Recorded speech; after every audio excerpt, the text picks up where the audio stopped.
could it be? But me, your man, Louie Tee. Welcome to the Command Post Game Live. You know what it is. Post up. Take command. I, of course, am your commander-in-chief, Louie Tee. This stream is brought to you by BetUS. Ooh. Ooh.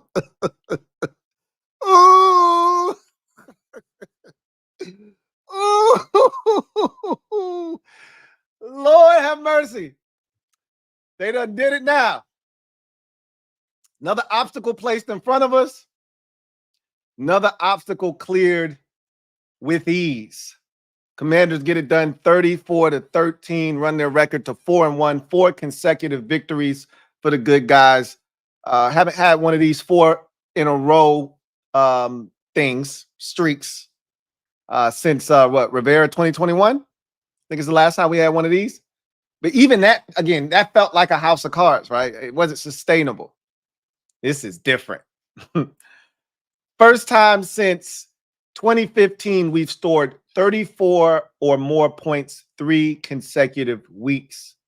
Makes you remember just how special that 2015 offense was. When we got it rolling, man, we were tough back in those days. Again, that ain't this though. Okay, this was done in 2 quarters essentially. Okay, normally I tell the fellas, hey, please don't allow another team's QB to be kikiing on the sideline with about 7 minutes to go in the 4th quarter like it's a preseason game. That's disrespectful. Not on my watch. Please don't let that happen to me. All right. Well, now I told DQ after the defense got another stop. I said, hey, when they forced him to kick that field goal, I think it was a field goal. I said, hey, he's done. I don't need to see 5 anymore. Get him out of there. And a lot of people was like, it's still 12 minutes left. I said, I know. You really think they're going to score 28 points? It's 34-6. You really think they're coming back? Unless we do stupid shit and give them touchdowns offensively, you really think they're coming back? 5 is done. His day's done. And as soon as we came back, Mariota was in there. I said, DQ, my guy. We here. We locked in, right? We did all of that damage essentially in 2 quarters. First quarter was rough. We'll talk about it. 4th quarter, Jaden Daniels really didn't play. We could have scored 50 today if we wanted to. We could have scored 50 without the mistakes. You don't have the miss, to Zach Ertz for the touchdown on the 2nd possession of the game. Jaden doesn't throw an interception and you at least walk away with a field goal. But he should have hit Ertz for a touchdown to play prior, right? Terry drops a touchdown. I mean, that's 14 points added to the scoreboard. So that's 11. What? We ended up getting a field goal on the Terry possession. So that's 11 more points you could have added to the scoreboard. We'd add 45 right there. Not to mention if Jaden would have played the rest of the 4th quarter, he didn't need to, though. So to see what we were able to do against the best defense Jaden had seen this season, this offense had seen this season, that speaks volumes, man. Like it's different. It feels different because it is different. I was actually disappointed that we gave up the touchdown late. I wanted to see single digits. We haven't come close to a shutout here in Washington in quite some time. Sticks would have been as close as I can remember. Like, we don't destroy teams in this fashion and dominate on the defensive side. So to look at the scoreboard and see that it had a chance to be 34-6, that warmed my heart. Seeing them get the double figures really pissed me off late. But it is what it is. You can't have your cake and eat it too. All right. I'm not crying over spilt milk. It was another really strong defensive performance. We'll get to them here in a second, but I want to start with the offense because they're the main attraction. And we went into this game saying, hey, look, this Browns defense is unlike anything you've seen yet. We haven't seen a defense quite on their level to this point. Not Tampa's, not Cincinnati's, not Arizona's, not the Giants. This is the best defense we've seen.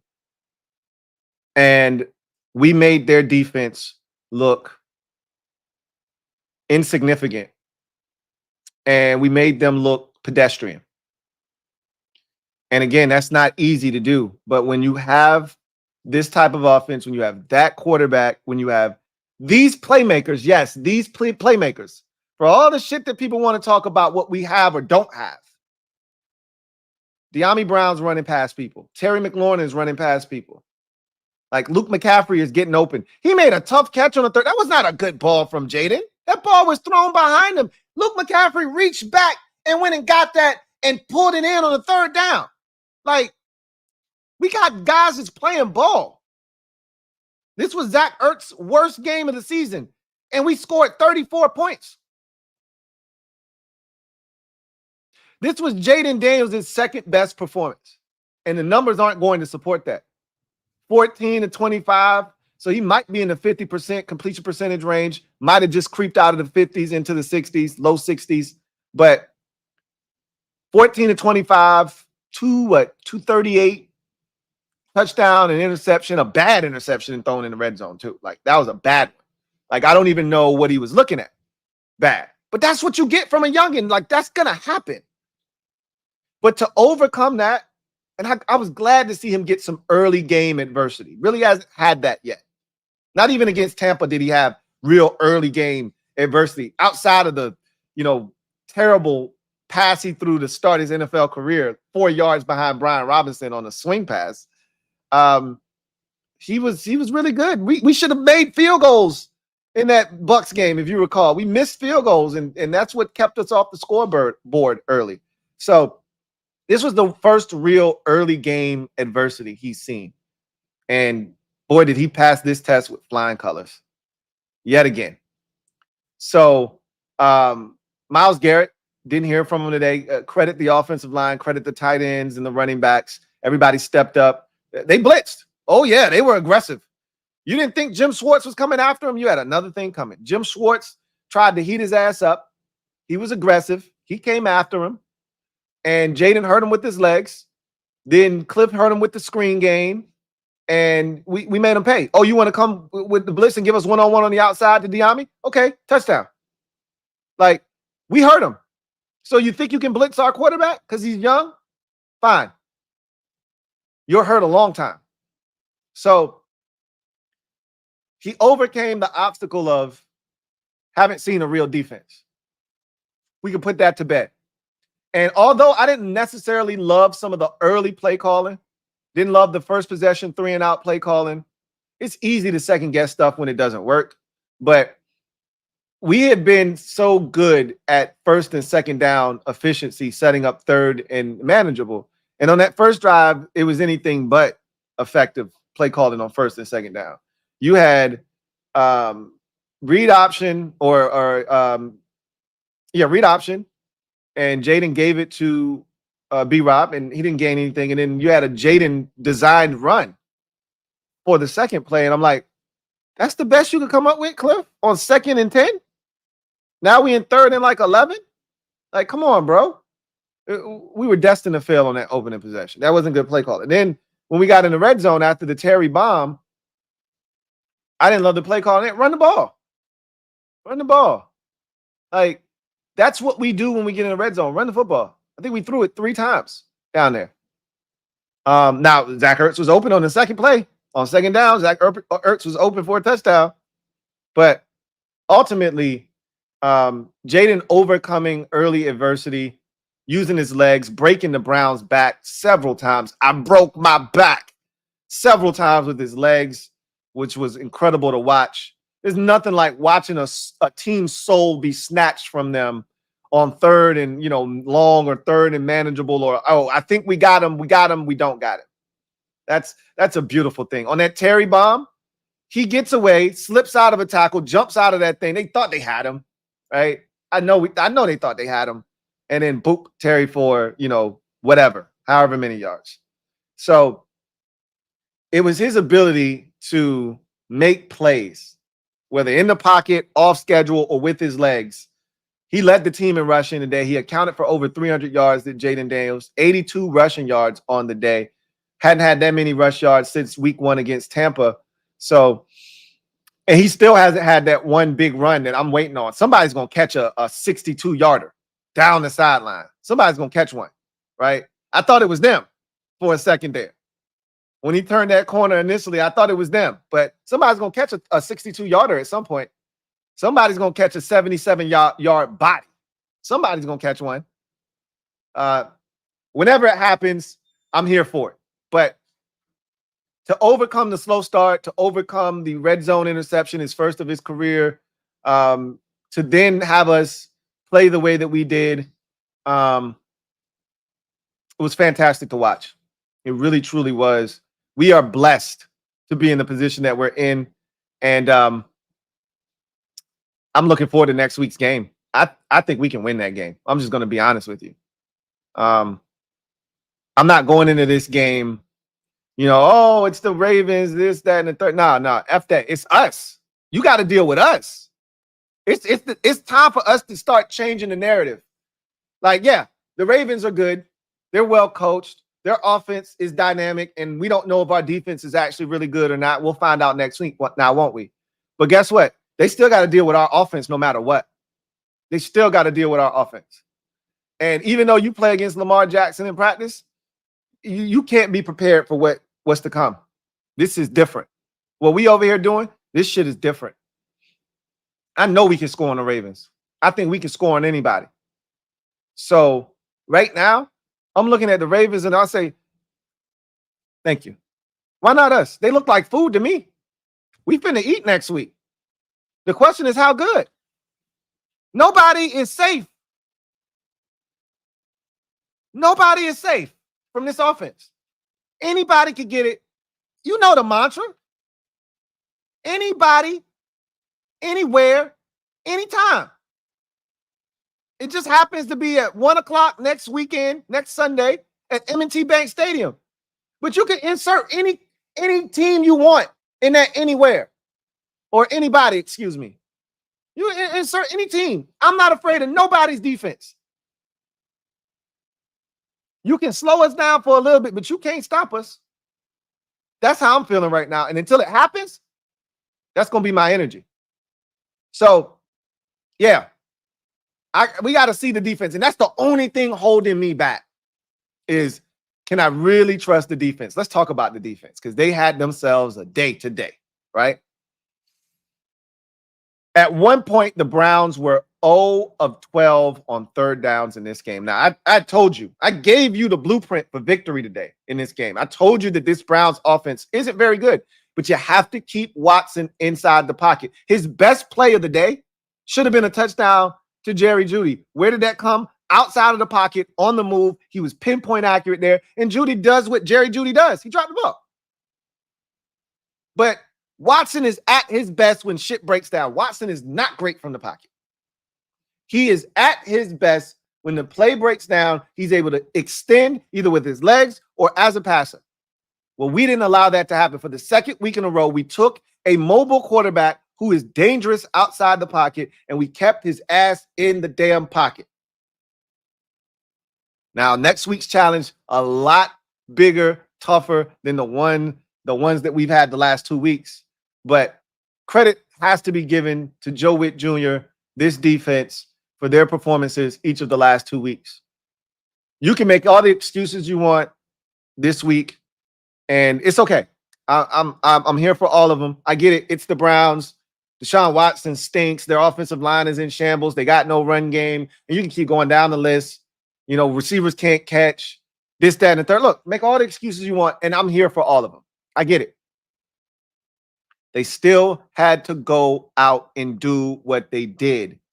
And how many years have we sat here as fans going up against a team who ain't done shit against nobody else in the league, but they come here and they bless us? God, you don't need to go any further back than last year, week 4 against the Chicago Bears, week 5, against the Chicago Bears.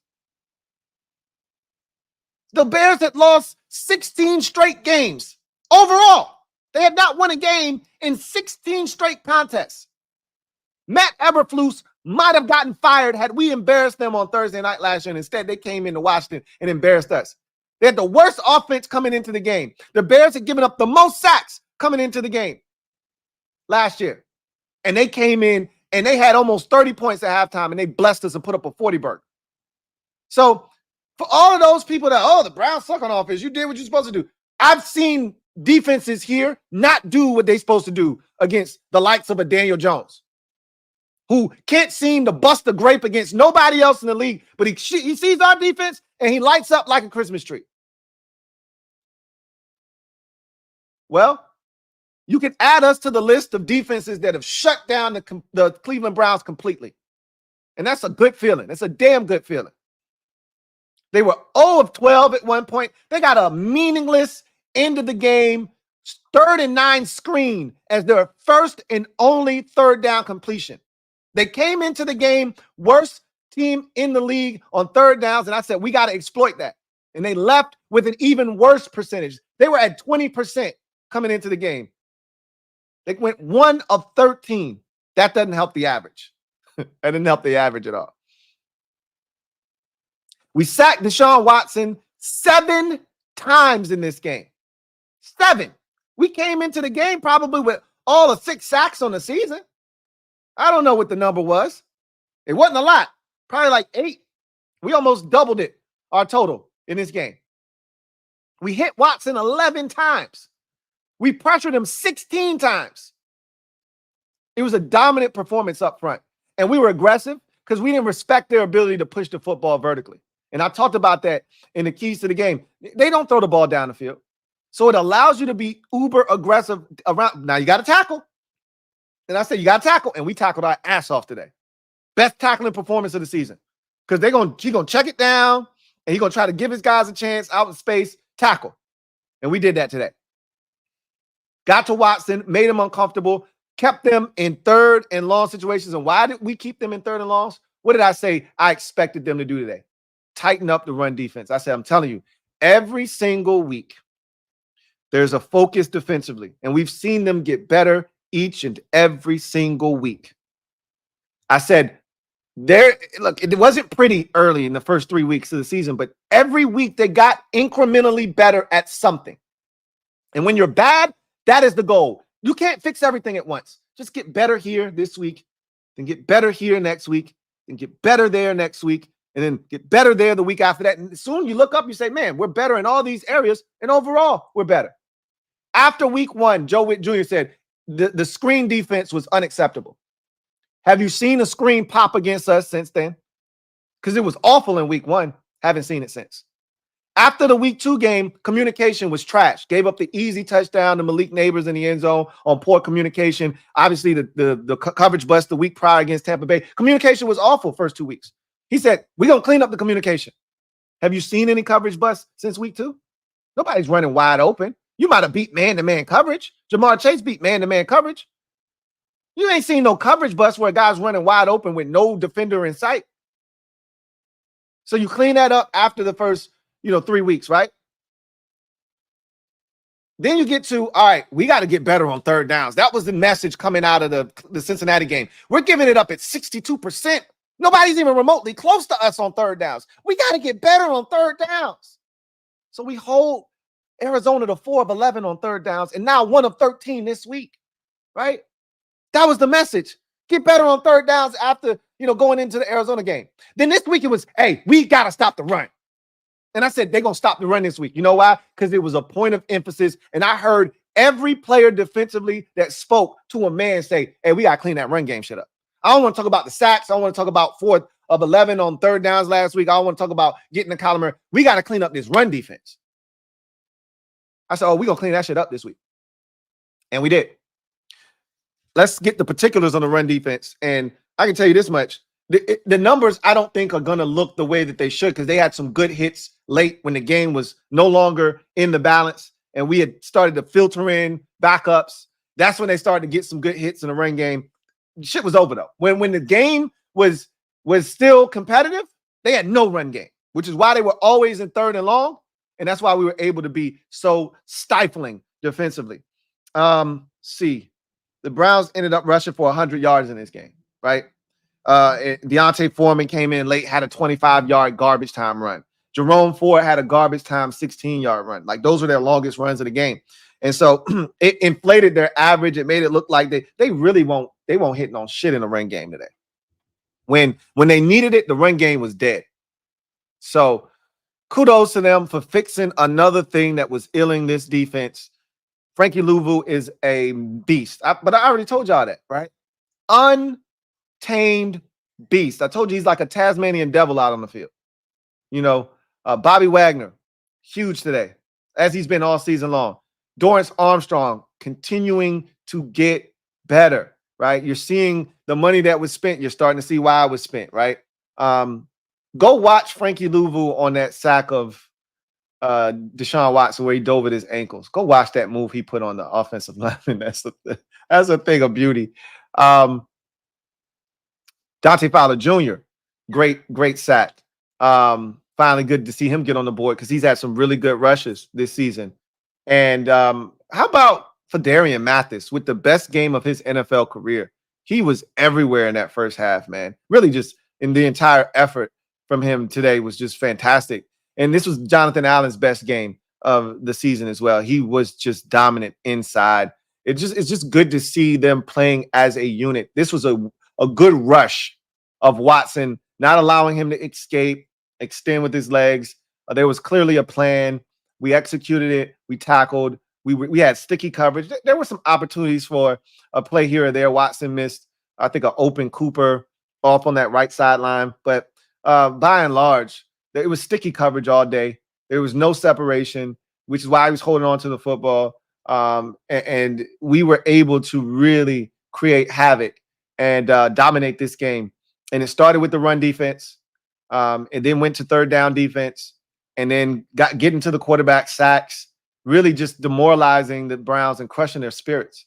You know, you keep coming out there, you keep having no success on the ground, you keep being in third and long, you keep, being unsuccessful on third downs. As I mentioned, they were 1 of 13 and at one point 0 of 12 on third downs. That's hard to overcome. That's hard to overcome.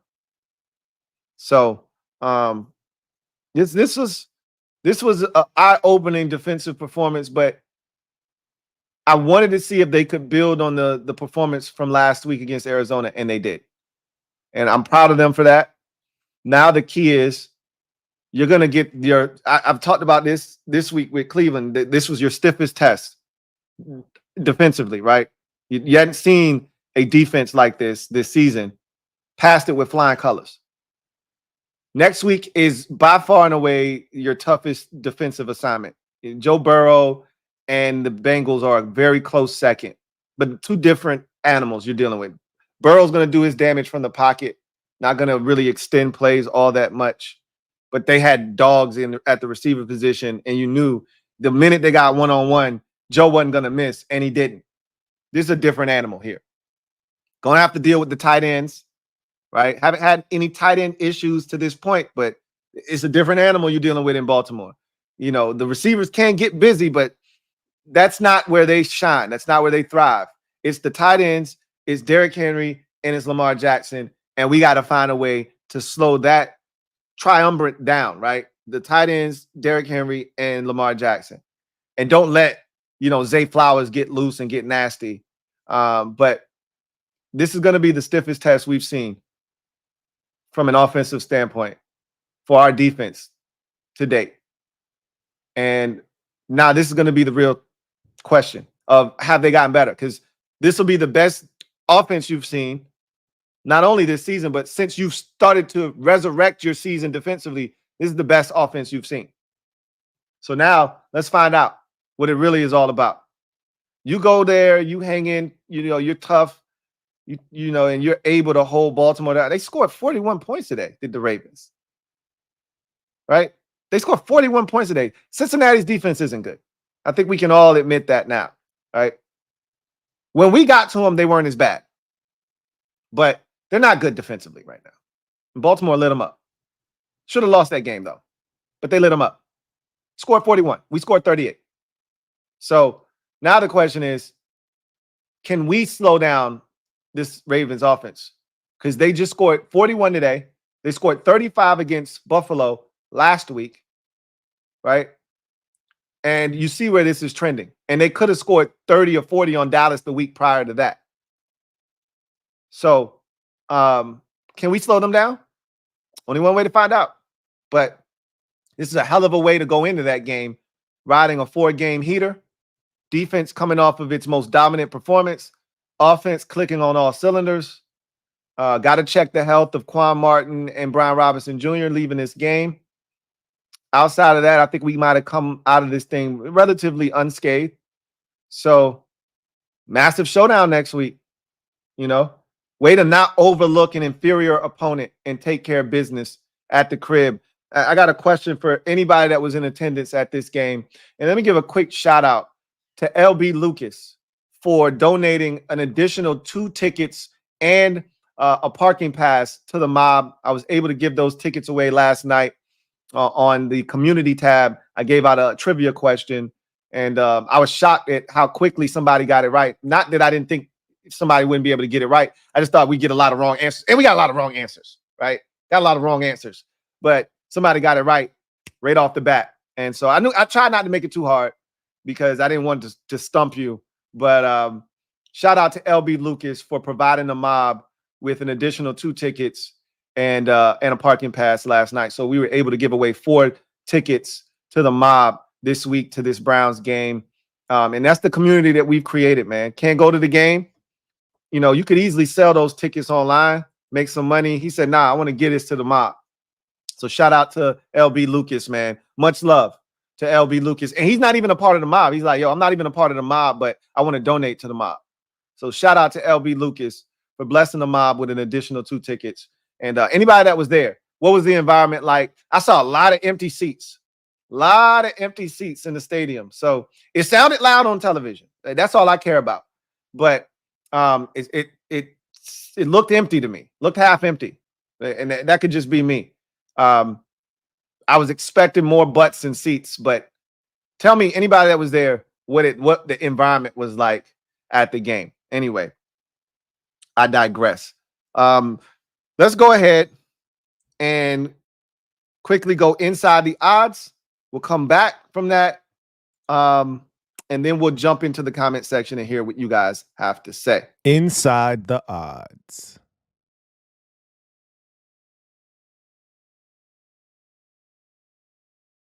Looking for a new book this football season? BetUS has you covered. Fastest payouts in the industry. Get up to 10% back on your net losses twice a year. And here's the kicker. Up to 150% sign-up bonus on up to $2,000 on your first deposit. And in the 2 deposits thereafter, 125% sign-up bonus when you use the promo code YouTube150. Big shout out to BetUS for powering this segment and stream. So odds, as you can see, the spread was Commanders 3-point favorites. All right, 3-point favorites for the Commanders. And I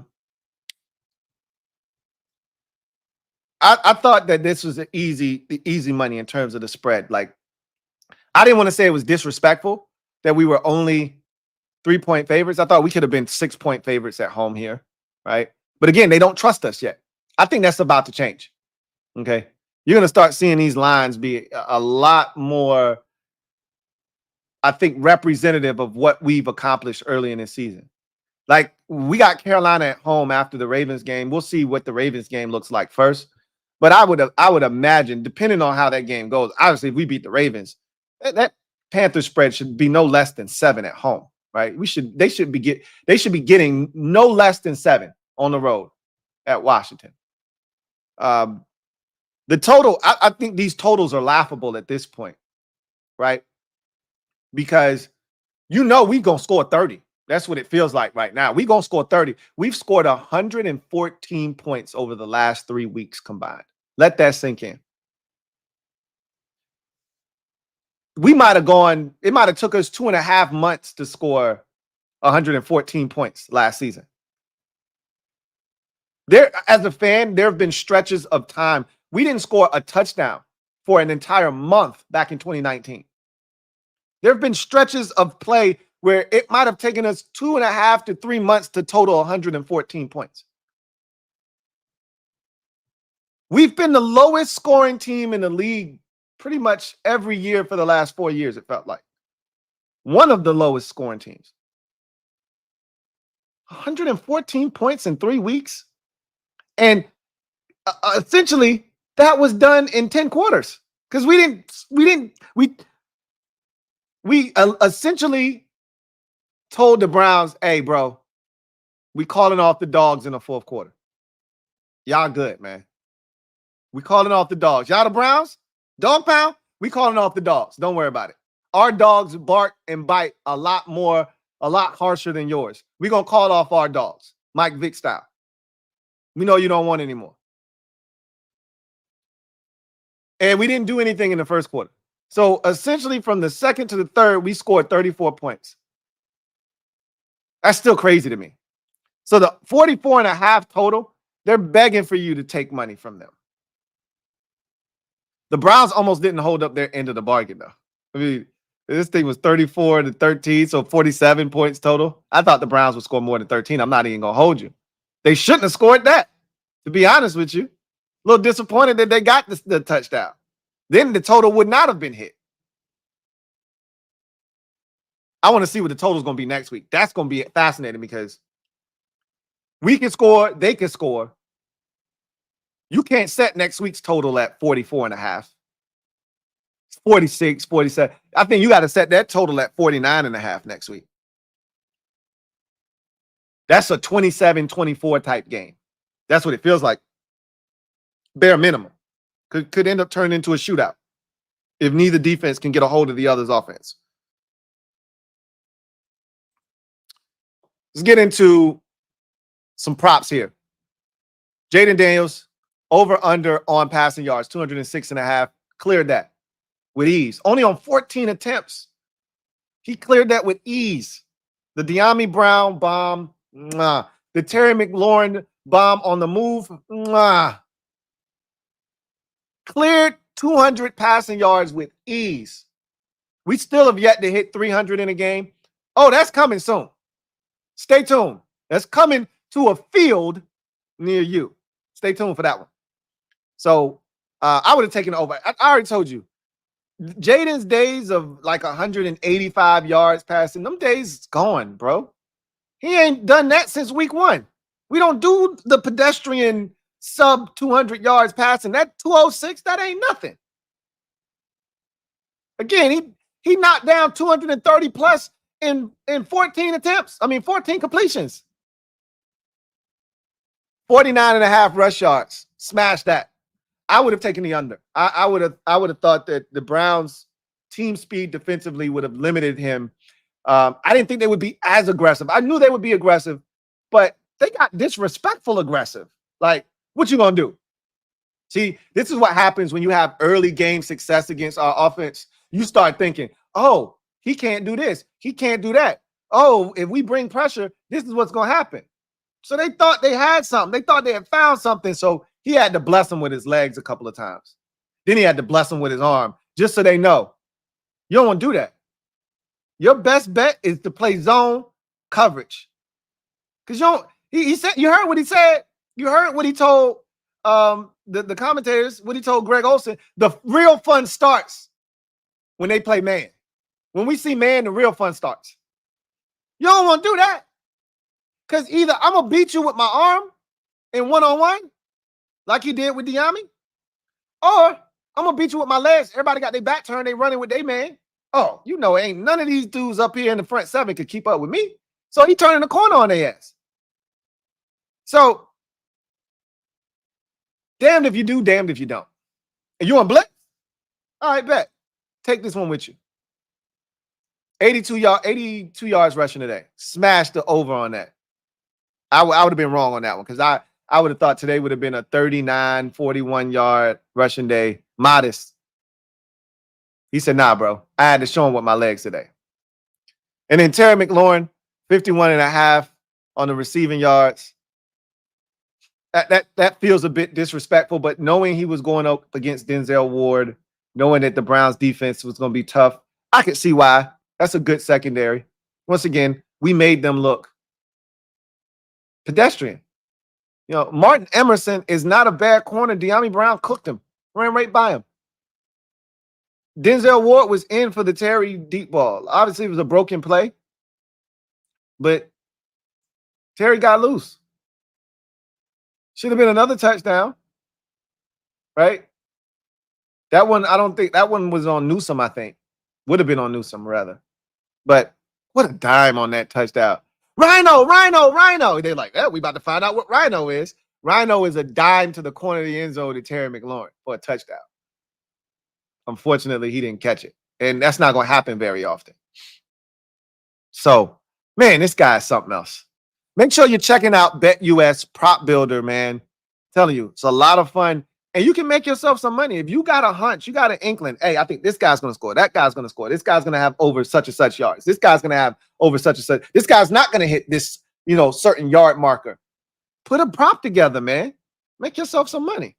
Check out BetUS's Prop Builder. It's a lot of fun. So let's get to the comment section, see what you guys have to say.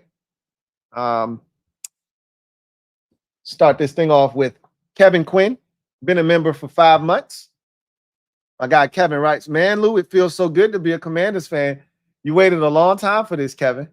And I've been telling y'all, in all these down years, I said, when we finally pop, when it happens, and I didn't know when it was going to happen, I said it's going to make it that much sweeter. Did I not tell y'all that multiple times? All of this hurt, pain, angst, all of the PTSD that you've suffered from over the years because of what this organization has done to us in one way or another. I said it's going to make it that much sweeter when we finally come out of this bitch, out of this wreckage, alive and well. Not just alive, we're thriving. We're not just alive. We out here thriving, right? It makes it feel so much, but it feels so good. Feels good, feels good. I mean, how could you not enjoy this right now? How could you not? I'm having the time of my life. And we only 4-1. And I got to contain myself because still a lot of football left to be played. But you know it when you see it. I told y'all that after week 2 when we beat the Giants scoring 7 field goals and some of you were beside yourself. I said, man, this dude is different. And then after the Bengals game, it was over. You couldn't tell me nothing. We got one of them ones. And we do. Enjoy it. Celebrate. You went through a lot to get to where we are now.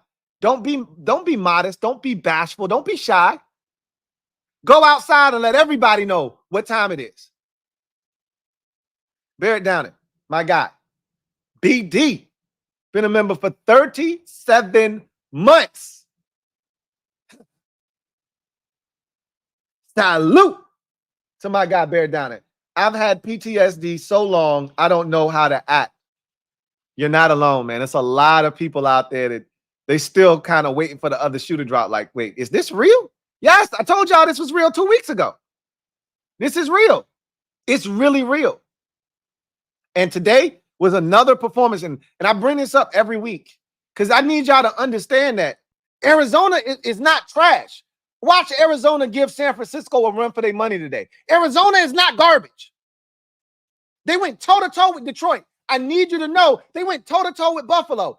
Arizona is not garbage. We made them look garbage. I need you to understand. Cincinnati is not trash. Their defense is. But before we got to them, their defense wasn't trash. In the 2 games before us, they gave up 16 to New England and 25, I think, to Kansas City. And 7 of those points came on a scoop and score fumble by Joe Burrow. Like, what are we talking about? Nobody knew their defense was trash until we sunk our teeth into them. This Cleveland Browns defense, you can say what you want about their offense. You can say what you want about their team collectively. They're not good. But their defense hadn't given up 30 this season to nobody. The Cowboys had a punt return for a touchdown and a turnover that set up shop right there inside the Browns 10-yard line, and they scored a touchdown off of that. Like, understand, keep it in its proper perspective. The Browns defense isn't trash. We made them look like they were trash on defense. People going to try to demean the start. How many wins the teams you beat got? You know why they don't have no wins? Because we beat them. We one of the teams that beat them. Normally, teams collect wins off of us. We flipped the script. You 1-4 because we beat your ass. You 2-3 because we beat your ass. What you want us to do? We can only play who they put on the schedule. Right? I love it, man. Don't show any class. All right? Don't act with class. Show your whole entire ass, BD. Make sure it's clean now. I don't want no doo-doo stains and no crumbs coming out when you pull your pants down. Pause. But show your entire ass. The whole crap. All of it. You earn the right to.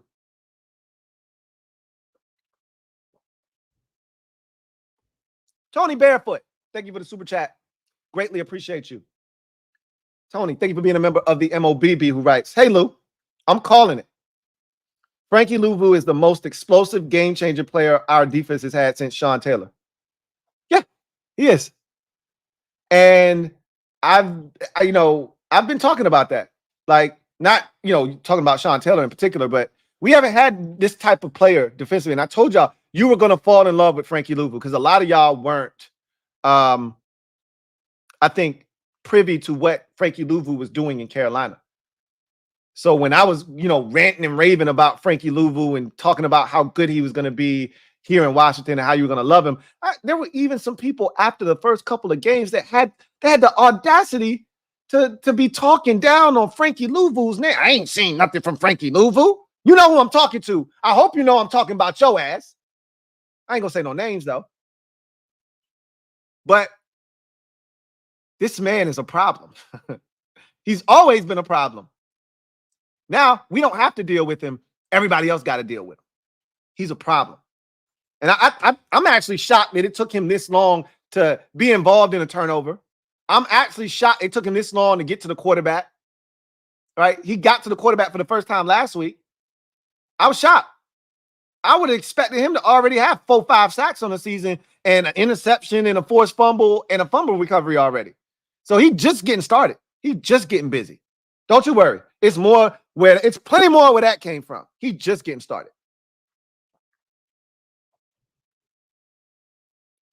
Cole, thank you for the super chat. Greatly appreciate you. Cole, thank you for being a member of the MOBB who writes, 4-1 for the first time since 2008. Celebrate! For 4-1 for the first. Remember I said this last year, like when we started 2-0. And I said it previous years, but, we were never any good to even bring it up. But last year I brought it up in particular because we were 2-0 to start.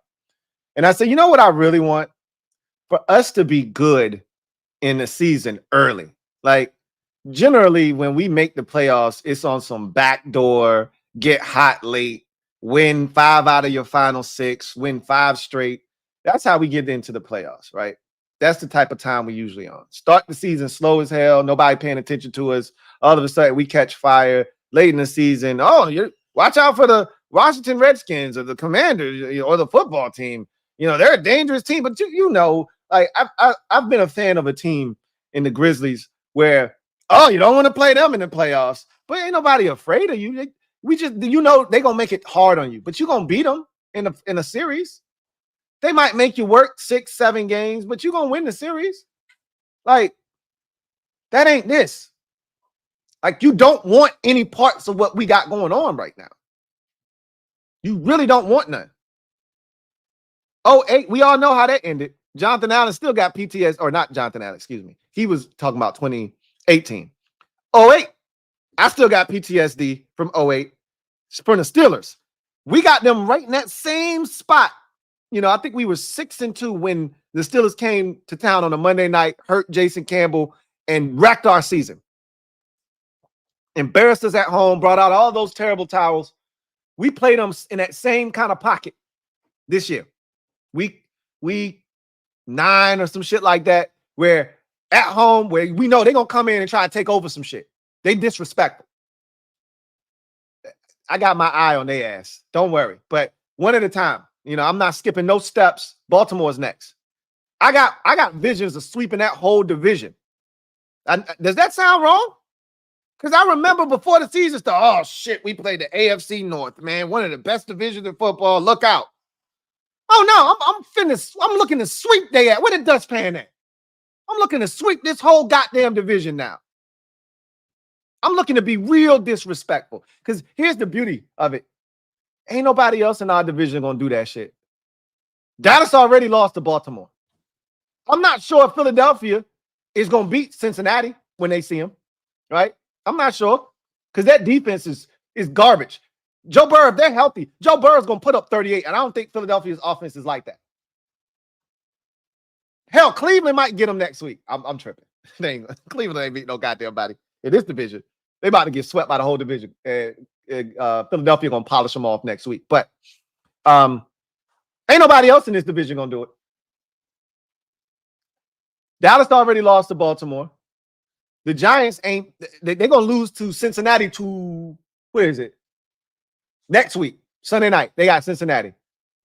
Giants will lose that game. Right? And Dallas has the Steelers again tonight. You've already lost, but I got my eyes on sweeping that whole division. One at a time. Baltimore's next. 08 started out sweet and ended nasty and rotten. This is different though. This ain't 08. This ain't 19. 18. This ain't none of them seasons. What was the season we started 3-1 with Kirk? When we destroyed the Raiders on a Sunday night. What was that? 17? 27? This ain't 2017. This ain't none of them shits. This is different. I remember feeling some type of way after that Sunday night game against the Raiders. Chris Thompson went apeshit in that game, caught a little pass. It went ham down the sideline. Right? Or it might have been a run. I think he had 2 touchdowns. Big run down the left sideline. Might have been a pass. He was always catching some shit. Destroyed him on a national stage. I felt so good after the game. Then we went, if you remember, the next week, Kansas City undefeated with Alex Smith on a Monday night, 3-1, they 4-0, and we had them bitches. Had them. Everybody got hurt in that game. Josh Norman got hurt. Jonathan Allen got hurt. What was the receiver? Look like Tarzan, play like Jane. His ass got hurt in that game. Brandon Sheriff got hurt in that game. The whole squad got hurt. And we still should have won if Josh Dotson would have caught the goddamn football. That season unraveled quick. This ain't that. This ain't that. Celebrate! Wilfredo Elias. Been a member for 28 months.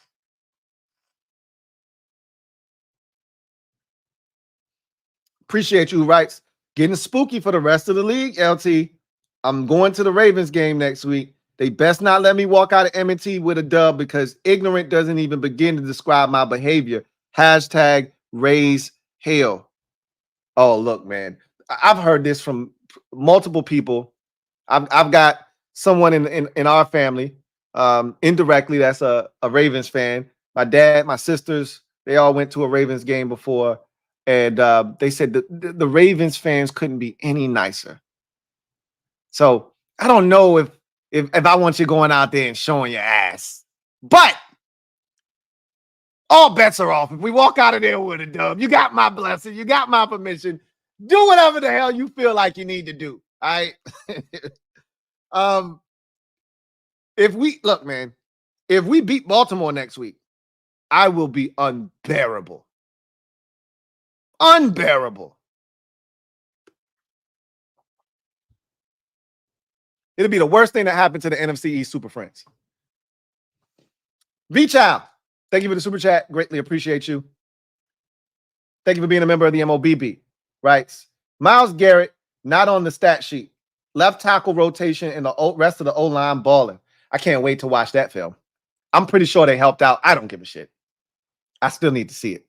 Because this was the first test that the young fella was going to get. I was dying to see how the young fella was going to handle this. Get you some of this Myles Garrett work. I'm dying to see what he did. Because like you said, I don't even recall Myles Garrett even being close. Like, oh, Myles Garrett just missed a sack. Nah, it wasn't none of them. Wasn't none of them. Not that I can recall. There was one jailbreak situation where the line kind of caved in. Jaden didn't have anywhere to get away and escape, and he got sacked. He got up a little ginger on that play too. But I don't recall Myles Garrett being a factor today at all in any capacity, run game or pass. So I'm dying to see what that looked like. That left tackle rotation, man, I don't know how long they're going to keep this shit up for, but if it ain't broke, don't fix it, I guess. It's very unconventional, I'll tell you that much. Very unconventional. Frankie, yo, thank you for the super chat. Greatly appreciate you. Thank you for being a member of the MOBB. Frankie, yo, writes, stadium was electric. Northwest Stadium still hasn't seen a loss. Amen to that. Frankie Louvu, great name, greater player. Give me 2 claps to the Ric Flair. Woo! That's my guy. That's my dog.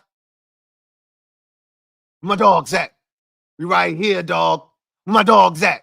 He right here, dog. Where my dog's at. He right here, dog. Boom, boom, boom, boom, boom, boom, boom, boom, boom. I'm glad to hear the stadium was rocking. I could hear it. I didn't see it. On TV, it didn't feel like it was full. But as long as the players felt the energy, that's all I care about. Rob, thank you for the super chat. Greatly appreciate you. Thank you for being a member of the MOBB, who writes, Louvu's energy and intensity should be contagious. It is. You can't help but play next to somebody like that, see what he's doing and say, hey, I got to go out here and bust ass too, right? 100% effort on every damn snap. I told y'all was going to fall in love with him. I told y'all that. Told you. GT7, thank you for the super chat. Greatly appreciate you. Thank you for being a member of the MOBB, who writes, Lou, damn, it feels good to be a gangster. Don't it, though? Don't it, though? A real gangster-ass team plays gangster on game day. HTTC, say it with your chest. Yeah. Yeah. Yeah. Yeah. Yeah. Video channel. Thank you for the super chat. Greatly appreciate you. Matter of fact, while we on the air right now, I'm about to text LB. Did you enjoy the show? I'm gonna see if he's gonna respond. They had the week off. I'm pretty sure he watched. I'm gonna text him right now.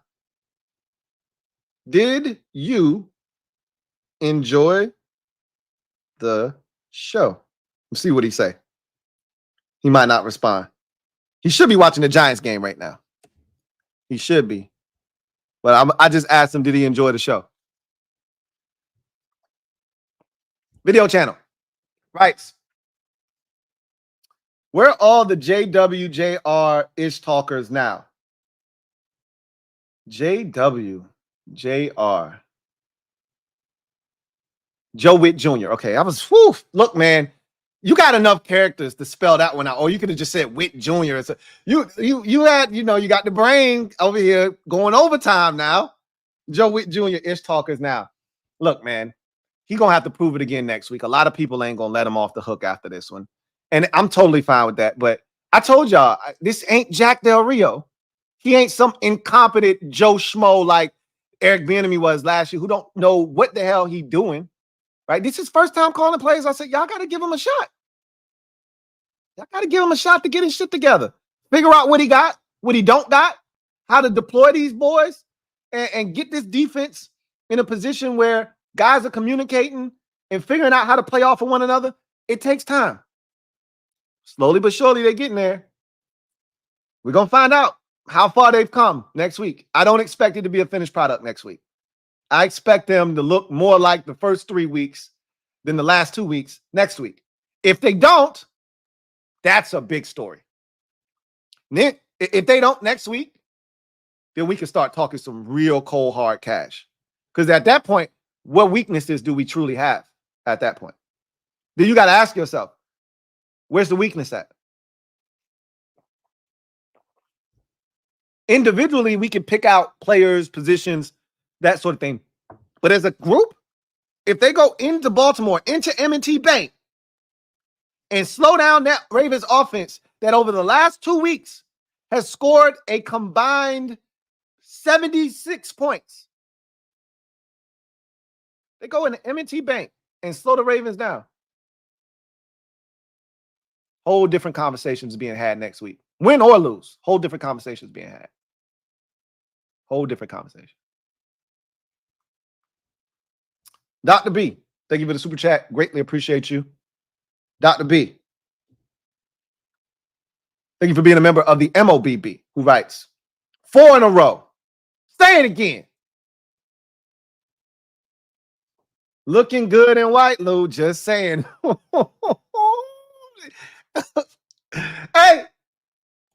Hey, don't talk on my white shirt. Don't talk at my white shirt. Come on, ladies. Stay off my silk drawers. Don't love me like you used to. Hey, stay off my white shirt now. Stay off my white shirt. It's clean. Or as my cousin used to say, white shirt, white shirt, white shirt. Yeah, it's white, man, and it's clean.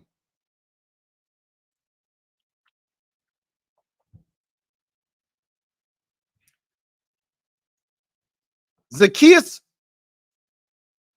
Majet III. Thank you. So you had to fix it so I could pronounce it right, huh? My apologies. Zacchaeus Majet III. I appreciate you. That's your way of essentially pronunciating it without pronunciating it. For me. They scared me for a second. I thought Jaden was injured. He got up a little tender there. After that sack, he had to go. A good thing was they had a player hurt on that play. So he got to take a little knee, cop a squat there, get a little squirt of water, compose himself. He was good after that. But yeah, we got to keep him clean, right? We got to keep, as a wise man said, we got to keep the franchise safe, right? Got to keep the franchise safe. Can't be letting the pocket crumble under him like that. Dr. B, thank you for the super chat. Greatly appreciate you. Double up. Thank you for doubling up. Who writes, bro, Louvu is him. 2.5 sacks, interception, 2 tackles for loss, 3 QB hits. I'm just glad y'all realizing it. I already know. I knew that before he got here. He was one of my favorite players to watch in the league when he was in Carolina. This is just an extension of that. I'm just glad y'all getting to see it. Because some of y'all thought I was bullshitting. Y'all gonna start listening to me when I talk. What did I tell y'all about the Browns? Worst team in the league on third downs. They fast as shit on defense. Did you not see it in the first quarter? All I saw in the mob was, damn, this defense fast. Well, I told you that. I said, don't try none of that perimeter screen shit. Don't try no tosses, no sweeps, none of that in this game. Because it ain't working against their defense. They too goddamn fast. Well, we didn't see one toss. That's good shit, Cliff. We tried the screen game. It didn't work. Not the little perimeter screens to the receivers. We got the one to Austin Eckler. But that screen shit wasn't going to work. Them hitches it's not going to work against this defense. Y'all gonna listen when I talk. Jeremy Chin working out. Told y'all was going to like him too. He real solid. But Louvu's a difference maker. I told you he's a Pro Bowl player. And I said I wouldn't be shocked. And now with the success we having, I said he's a Pro Bowl, all-pro caliber player. That's what I told y'all. Now that we winning, you can't help but focus on Frankie Louvu. He's not only going to make the Pro Bowl, he might be an all-pro this year if we keep winning and he keep doing what he's doing, which I don't have any doubts. GT7, thank you for the super chat. Greatly appreciate you. Double up. Thank you for doubling up. Who writes, Frankie, 2 claps and a Ric Flair. Woo! Louvu is a Tasmanian devil. Man, oh man, speechless. I'm just glad y'all getting a front row seat. Take command for life. Thank you for the super chat. Greatly appreciate you. Thank you for being a member of the MOBB. Who writes, all I got to say is 4-1 feels pretty damn good, Lou. Doesn't it, though? Just makes you want to put your arms up like this. Oh, man, this is the life. Hey, Jerome, where my mirror at? We 4-1. Jerome, where my mirror at? And give me some winning juice while you at it. Jake Fleming. Thank you for the super chat. Greatly appreciate you. Jake Fleming writes, who would have thought that 26 would be such a factor?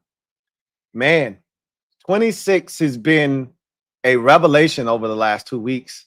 I owe this man a 00 is what I owe him. I was so disrespectful.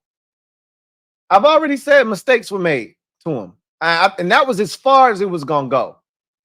I owe him a 00. Okay. I was wrong and very disrespectful and out of pocket. I am so sorry. Jeremy McNichols. I had no idea, bro. I didn't. My deepest apologies. My deepest apologies.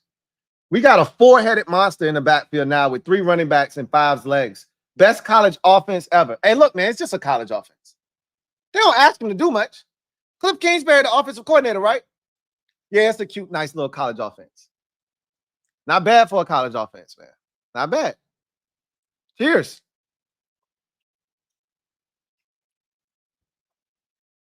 I love the backfield. And the beauty of it is it's next man up, right? Don't know what B-Rob is going to look like here over the next. He might have to miss a game, right? Don't know what that. I'm hoping. This is my hope.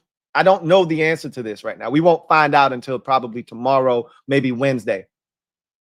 But maybe somebody will ask in the post game. I doubt it. But I'm hoping that they saw where the game was going and they said B-Rob don't need no more. He good. And the knee didn't get any worse today, right? And next week he can actually practice, or if they decide don't practice, but we know you can play, he does that. But I'm hoping he didn't re-aggravate it or it didn't get any worse in this game, but we didn't really see him. But the beauty is, as long as we got Eckler's the key, right? Eckler, to me, having one of the two, Eckler or B-Rob, is the key. Like, we can't be down both of those dudes. As long as you got one of them, McNichols allows you to still operate on schedule and without loss, right? And we didn't see that coming before. McNichols has changed the game because even without a healthy B-Rob, you can still feed McNichols. You can still give it to Austin Eckler. And maybe X touches go up a little bit more without B-Rob in the lineup. But you can still function and your offense can still thrive without B-Rob, which before we figured out McNichols was this much of a factor, you weren't sure about that, right? Because I told you, I like my Austin Eckler right in his pocket. Anywhere from 7 to 14 touches in the game. I like that Eckler, right? 7, 8 carries, another 4 or 5 catches. That's how I like my Eck right there. I don't need Eck with 14 carries. I don't need Eck with 14 carries. So McNichols allows you to not have to do that. What a luxury that is. And here I was trying to cut this man. Shame on me. That's a bad Louie Tee. That's a no-no. Glad they saw fit. And this man is a monster on special teams. Did you see the hit today? We saw the hit 2 weeks ago against Cincinnati. Did you see the hit today? And the man's getting carries. And he's out there hitting on special teams like that.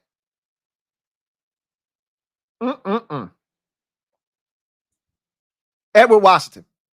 My guy, Eddie Dub. Thank you for the super chat. Greatly appreciate you. Who writes, Kevin Stefanski doesn't want Watson. You can see it on his face. I've been saying this for a very long time, that he's not a good fit for the offense. I swear to you. Oh, good stiff arm. Touchdown. Wow. I swear to you, if Kevin Stefanski wasn't handcuffed, he's literally handcuffed. His hands are tied behind his back with this contract. If Deshaun Watson's name was Deshaun Jackson, his ass would have been on the bench already. Okay. I bet you he wishes they still had Joe Flacco. Flacco was such a better fit for his offense. And while Jameis might be a better fit for his offense, Jameis turned the shit over too much. So even though you might take 2 steps forward with Jameis, he's going to do some stupid shit that going to make you go, come on, Jameis. They'll be more effective with Jameis than they would. That's why I was like, don't put Jameis in today. Leave that shit for next week. But Watson don't fit that type of offense. He's a gun quarterback only. You can't put Deshaun Watson under center and thrive and flourish. He's a gun quarterback. He was perfect for Houston. And here, this is an on-schedule, timing-based offense where you get under center, you hand the ball off, you go play action fake. Baker Mayfield was great for this offense. Like, they had quarterback. I don't feel bad for him. You made this bed, you got to lie in it, but he is clearly not his guy. He does not want any parts of Watson, but the $63 million that you owe him this year and next year says that he is your guy. So you got to figure this shit out. Glad it's not our problem. Atlas013. Thank you for the super chat. Greatly appreciate you. Thank you for being a member of the MOBB, who writes, oh, they can't win this game or that game. Blah, blah, blah. We're the real deal. Belay. You don't belay? Belay. As a wise man once said to me, you don't belay? Belay. Now, we might as well be a Vander Holyfield over here because we definitely the real deal. Ain't no doubt about that. And I got a rebuttal for every single team that we've beaten and what you got to say. I got a rebuttal waiting for your ass. Throw me whatever you got so I can shut that shit down. I'll end it with this. Your quarterback could never. I can look any team in the face outside of Kansas City and tell them with a straight face, your quarterback could never. Look them up and down like, you got the audacity. You better watch your goddamn tone when you talk to me. You better talk nice to me. Your quarterback could never. And just walk away. I have nothing else to say. You're dismissed. Navy Ramjet. Thank you for the super chat. Greatly appreciate you. Thank you for being a member of the MOBB, who writes, blessings, Lou. P. I've seemed to pick up a stutter. Not sure how. Maybe one more team, the Baltimore Ravens. Even their quarterback can't do some of the things our quarterback can. But you know what that reminds me of, Navy Ramjet? You ever seen Big Daddy? When he says, can you please help me? I've developed a stutter. Maybe that's where you got it from. I don't know if we on the same page there, but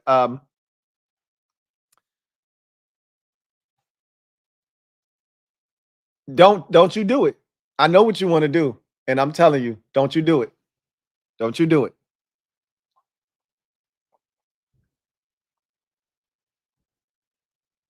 Going Commando. Thank you for the super chat. Greatly appreciate you. Thank you for being a member of the MOBB, who writes, benching your rookie quarterback with almost a whole fourth left is disrespectful, and I'm here for it. They trusted this defense and knew Watson was trash. Yeah, a large part of it was, look at what they've done today. They're 0 of 11. At that time, they were 0 of 11 on third downs. Do you really think that they're about to score 28 points over the next 12 minutes? If the answer is no, then what are we doing here? You don't need to see any more of Jaden Daniels. JD5's day is done. Which is why when we went to that commercial break, I typed in, I didn't know that Jeff Driscoll was inactive today. I said, it needs to be Mariota or Driscoll time, whoever the backup is. Their time should start now. And I'm glad DQ was like, yeah, no, we've seen enough of JD5. Let's call off the dogs. Right? Nothing, there was no reason for him to be out there. None. Like you said, that's as disrespectful as it gets. Your rookie quarterback is keying on the sidelines with 12 minutes to go. He didn't play the fourth quarter. Let that sink in. He did not play the fourth quarter. That shit is hard for me to fathom. And we still scored 34 points. Yikes. Door Gunner, thank you for the super chat. Greatly appreciate you. Thank you for being a member of the MOBB who writes, we need to talk more about our great special teams play this season. Sundays are fun again. Prepping for Hurricane Party number 2. I told y'all that our special teams is different because we one of the few teams in the league. We're not kicking that bitch in the end zone. We're not kicking it out of the back of the end zone. You don't get a free pass to the 30 against us. You want the ball at the 30, you're going to have to run that bitch to the 30 yourself. I love it. You're going to have to earn. And we hitting on special teams. We hitting. Kicker ain't missed a kick yet. Extra point, nothing. Special teams is different, man. It's different. Aaron JCB, thank you for the super chat. Greatly appreciate you. Aaron writes, can't wait to see the Cowgirls and Eagles. They looking like food, man.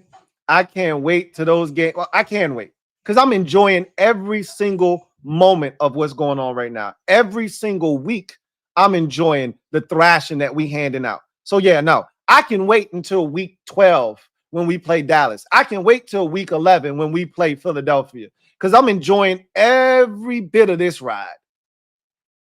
This is so much fun. I can wait. By the time we get to Dallas, their season might already be done.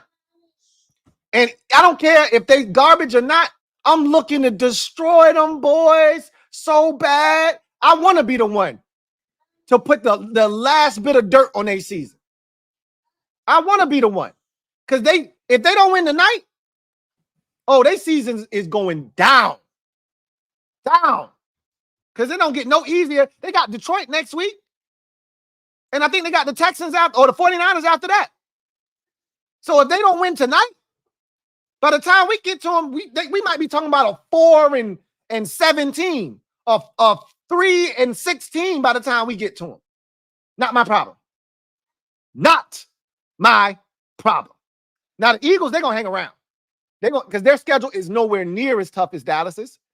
And as bad as their defense is, their offense is good enough to win them some games. They're going to be healthy after this bye week. The Eagles aren't going away. That's who we're going to have to beat for this division, by the way. They're not going away.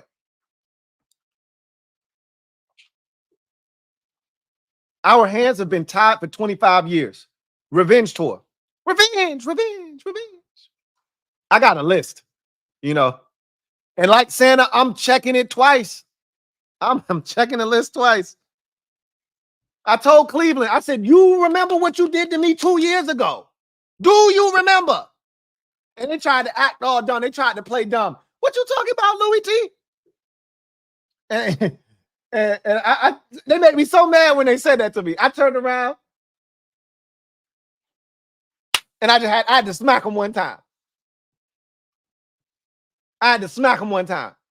Don't play dumb with me. You ended my season 2 years ago. And for that, you must pay. So we ended them in 2 quarters and let the quarterback rest in the fourth. How sweet it is. How sweet it is. We ain't done on the revenge tour. We ain't done. There's more. You don't think I remember Carolina? And we beat them since 2021. We beat them since 2020, rather. We beat them in 2021 when Heineke went there and played excellent ball when Cam came back.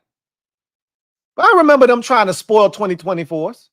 I remember that like it was yesterday. I ain't got a lot of animosity towards them, but they can get this work too. But you know, Chicago, they not at the top, but boy, they really close to the top of the list. And all these comparisons between Caleb, and I'm like, y'all leave Caleb alone, man. Caleb gonna be good in this league too. He ain't JD5 though. You seen all the excuses they making? I mean, some of these excuses they making up, I'm like, Bruh, not you. You played in the league and you're going to sit here and you're going to spit out this blasphemous nonsense? Man, that's sad. It's all good, though. We got something for them when we see them, too. But again, one at a time. Got a big one next week. I'm going to enjoy this one. Another 30-plus point barrage. Another destruction of a team that was supposed to be a test, right? I'm going to enjoy this one. We got until Wednesday. Celebrate. Then we'll start talking about Baltimore. And trust me, if you think the coverage has been crazy the last 2 weeks, wait till you see this week. Your head about to explode with how much you're going to hear us talked about, the Ravens talked about, the game. They wanted this one. I told y'all, the Jaden Daniels effect is real. We finna have 2 Sunday night games this year. We had none when the season started. They tried to flex this week 6 game in the Sunday night, and CBS said, no, you don't. You better back off of our 1 o'clock showdown in Baltimore. You better back up. That's ours, and you can't have it. No. We're going to get on Sunday night at least twice this year. Mark my words. It almost don't even matter who we playing. If the game is trash, they're going to look at the schedule. Who the Commanders got? Hey, let's put that one on Sunday night. I'm going to tell you right now, that's going to happen at least twice this year. Dr. B, thank you for the super chat. Greatly appreciate you. Dr. B writes, Lou, seriously, did Forbes play today? LOL. Yeah, he did. Isn't that beautiful? When you got to ask yourself, did he play? Now, how much did he play? I don't know. Doesn't matter. But look, this wasn't the week. Right? This wasn't the week where you were going to have to ask, was Forbes out there? While the Browns have speed, I told you, they just don't get it done offensively. It's a lot wrong with their offense right now. So, excuse me, you'll more so have to ask yourself that next week, because he's going to probably have to tackle out there with those tight ends, and Zay Flowers could get loose, and Aguilar ain't no stiff, and Rashad Bateman, hopefully the secondary, really, you could ask that about the whole secondary. Like, Juice caught the ball. It was out of bounds, but he caught it. That's the important part. He caught it. Like, so things are changing, man. So it's a beautiful morning. Yeah. It's a beautiful day. It's a beautiful day when you're 4-1. Ed Dub, been a member for 35 months, knocking on that door. You're knocking on that 3-year Annie, who writes, 9 wins is the minimum now. Let's go. Yeah, I would agree with that. 9 is the floor now, right? I mean, at this point, I've already said, I don't see how this isn't a 10-win team. I'm looking at 11 or 12. Seriously. Like, you look at some of the games on the schedule with the way we score the ball, like, ain't no way we supposed to lose to Carolina. Ain't no way we should. Chicago's a different animal. When we play the Bears, that will be the best defense we've seen. They're better than the Ravens. They're better than the Browns. That defense is lethal. We'll run into an old buddy of ours, Montez Sweat. That defense there, they something else. So that'll be a challenge, just because while I don't necessarily respect their offense, I damn sure respect the hell out of their defense. And they're building some confidence right now. They destroyed Carolina today. I don't know who they have next week, but they're building confidence. And I think I looked at their schedule. I'm like, they got some winnable games here that's going to allow them to build some confidence. So they've won 2 in a row. We'll see what it looks like. But I can tell you this much. You start looking at the Titans on the schedule and the Panthers and games like, you're like, nah, man, we got to win them games. The Giants the second time around, I'm trying to smoke those fools. I'm saying it's the floor needs to be double digits at this point. Like, we have to make the playoffs. We have to. And whether that means winning the division or not, I don't see why we can't win the division, but you just got to ensure that you're making the playoffs no matter what. But I'm with you. The floor keeps getting raised. It went from 8 to now 9. And as the wins keep stacking up like bricks, the next thing you're going to be like, yo, nothing less than 10 or 11. That's going to be the next comment. Swaggy P, thank you for the super chat. Greatly appreciate you. Thank you for being a member of the MOBB. My guy, Swaggy P writes, JD5 faced adversity early and overcame it like a veteran QB. Defense was great, and Louie is that guy. Diami TD sighting? Feels good to be 4-1 and putting a stranglehold on the NFC East. On the Baltimore. Hashtag raise hail. I need it every week, Swaggy P. Win, lose, or draw. I need on to fill in the blank every week. I need it from you. 4-1. If Dallas loses, you literally have a stranglehold on the division at that point. With the Eagles at 2-2, Cowboys at 2-3, and the Giants, what are they doing right now against Seattle? They better be losing. So I got a response from LB. Did you enjoy the show? He says, the Browns, LOL? Yeah, the Browns, I'm telling them. Nobody else scored 30 plus on those boys. We did it in 2 quarters. Nobody else scored 30 plus on those boys this season.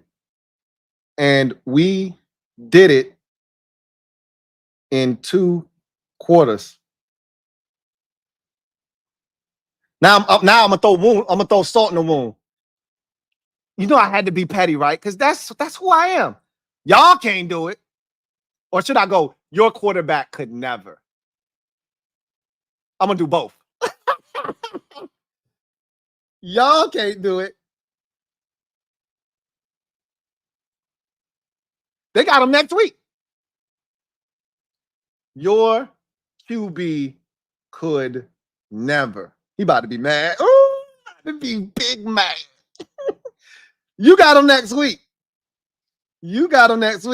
Let's see how you do. We passing them around. We passed them around the entire division. Let's see how you do. You got them next week. The whole division done passed them around.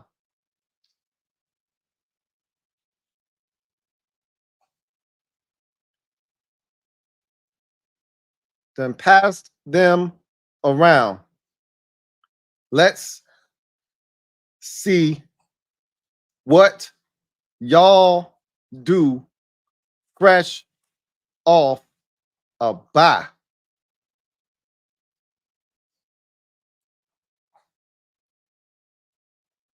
He gonna be mad. He big mad. I picked up my phone. The whole thing was supposed to be checking on the dang on.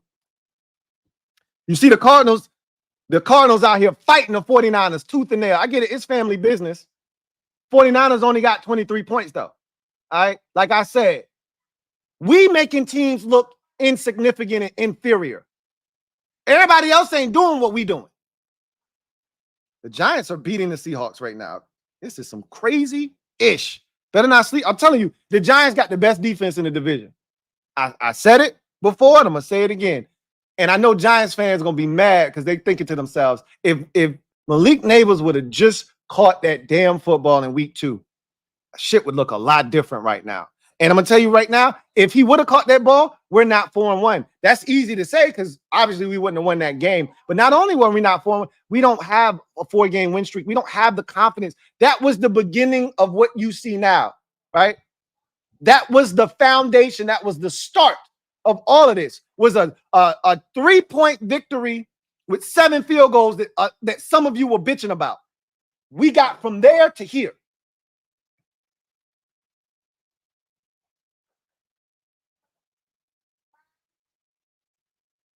Alex Kurz, thank you for the super chat. Greatly appreciate you. Alex Kurz, thank you for being a member of the MOBB, writes, we up, Lou.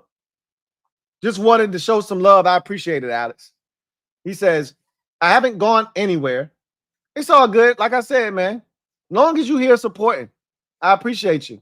I'm the king of lurkers, so you ain't got to tell me. Thank you from the bottom of my heart for all you do. We outside. We outside, man.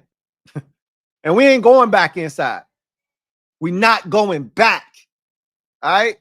We outside now. Somebody in the comment section say, Dallas scored 33. Did you not hear what I said about that game? Dallas scored on a punt return. Dallas also benefited from a turnover that put them first and goal at the Browns like 7-yard line and scored a touchdown off of that. Their 33 ain't look like our 34. Ours was strictly on offense.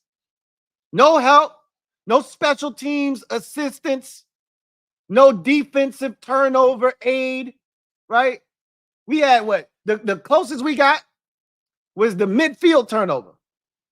That's the closest we got from in terms of assistance from our defense. We had a drive today that started what? We had a drive that started at what, the 2?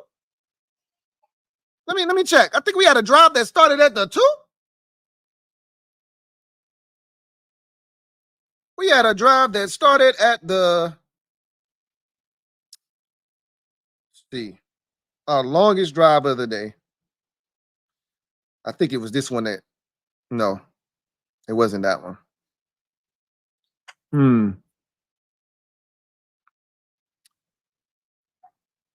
Let's see.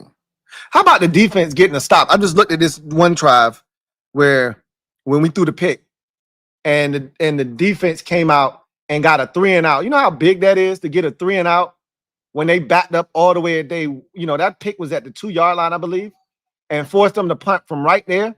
And we ended up getting the ball, and it was a great punt return by OZ to set us up. We had a 34-yard drive for a touchdown today. And that's special. Don't get those very often. We had an 8-play, 71-yard drive for a field goal. 10-play, 74-yard drive. I could have sworn, I guess the one that I'm thinking about, we didn't score on that drive. We were backed up pretty deep. Oh, yeah, because I cussed out OZ for that, for letting the ball bounce. And then that thing got down at like the 5, and that's when Mariota was in the game. And then they ended up scoring a touchdown. I said, this is all OZ fault. And he should have fair caught the ball. Fireman West, thank you for the super chat. Greatly appreciate you. Thank you for being a member of the MOBB. Fireman West writes, what up, Lou? What's up, Fireman West? I've lived through the glory days of the Skins. I'm so happy true fans are finally getting to feel what I did in the glory days.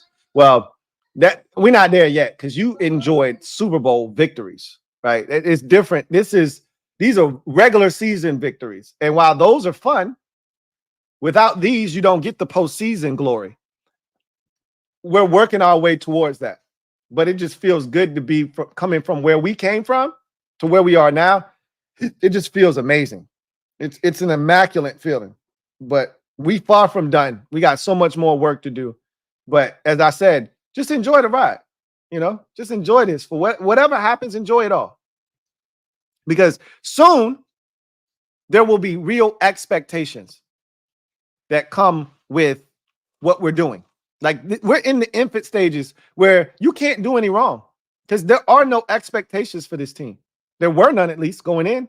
That's going to change here shortly, right?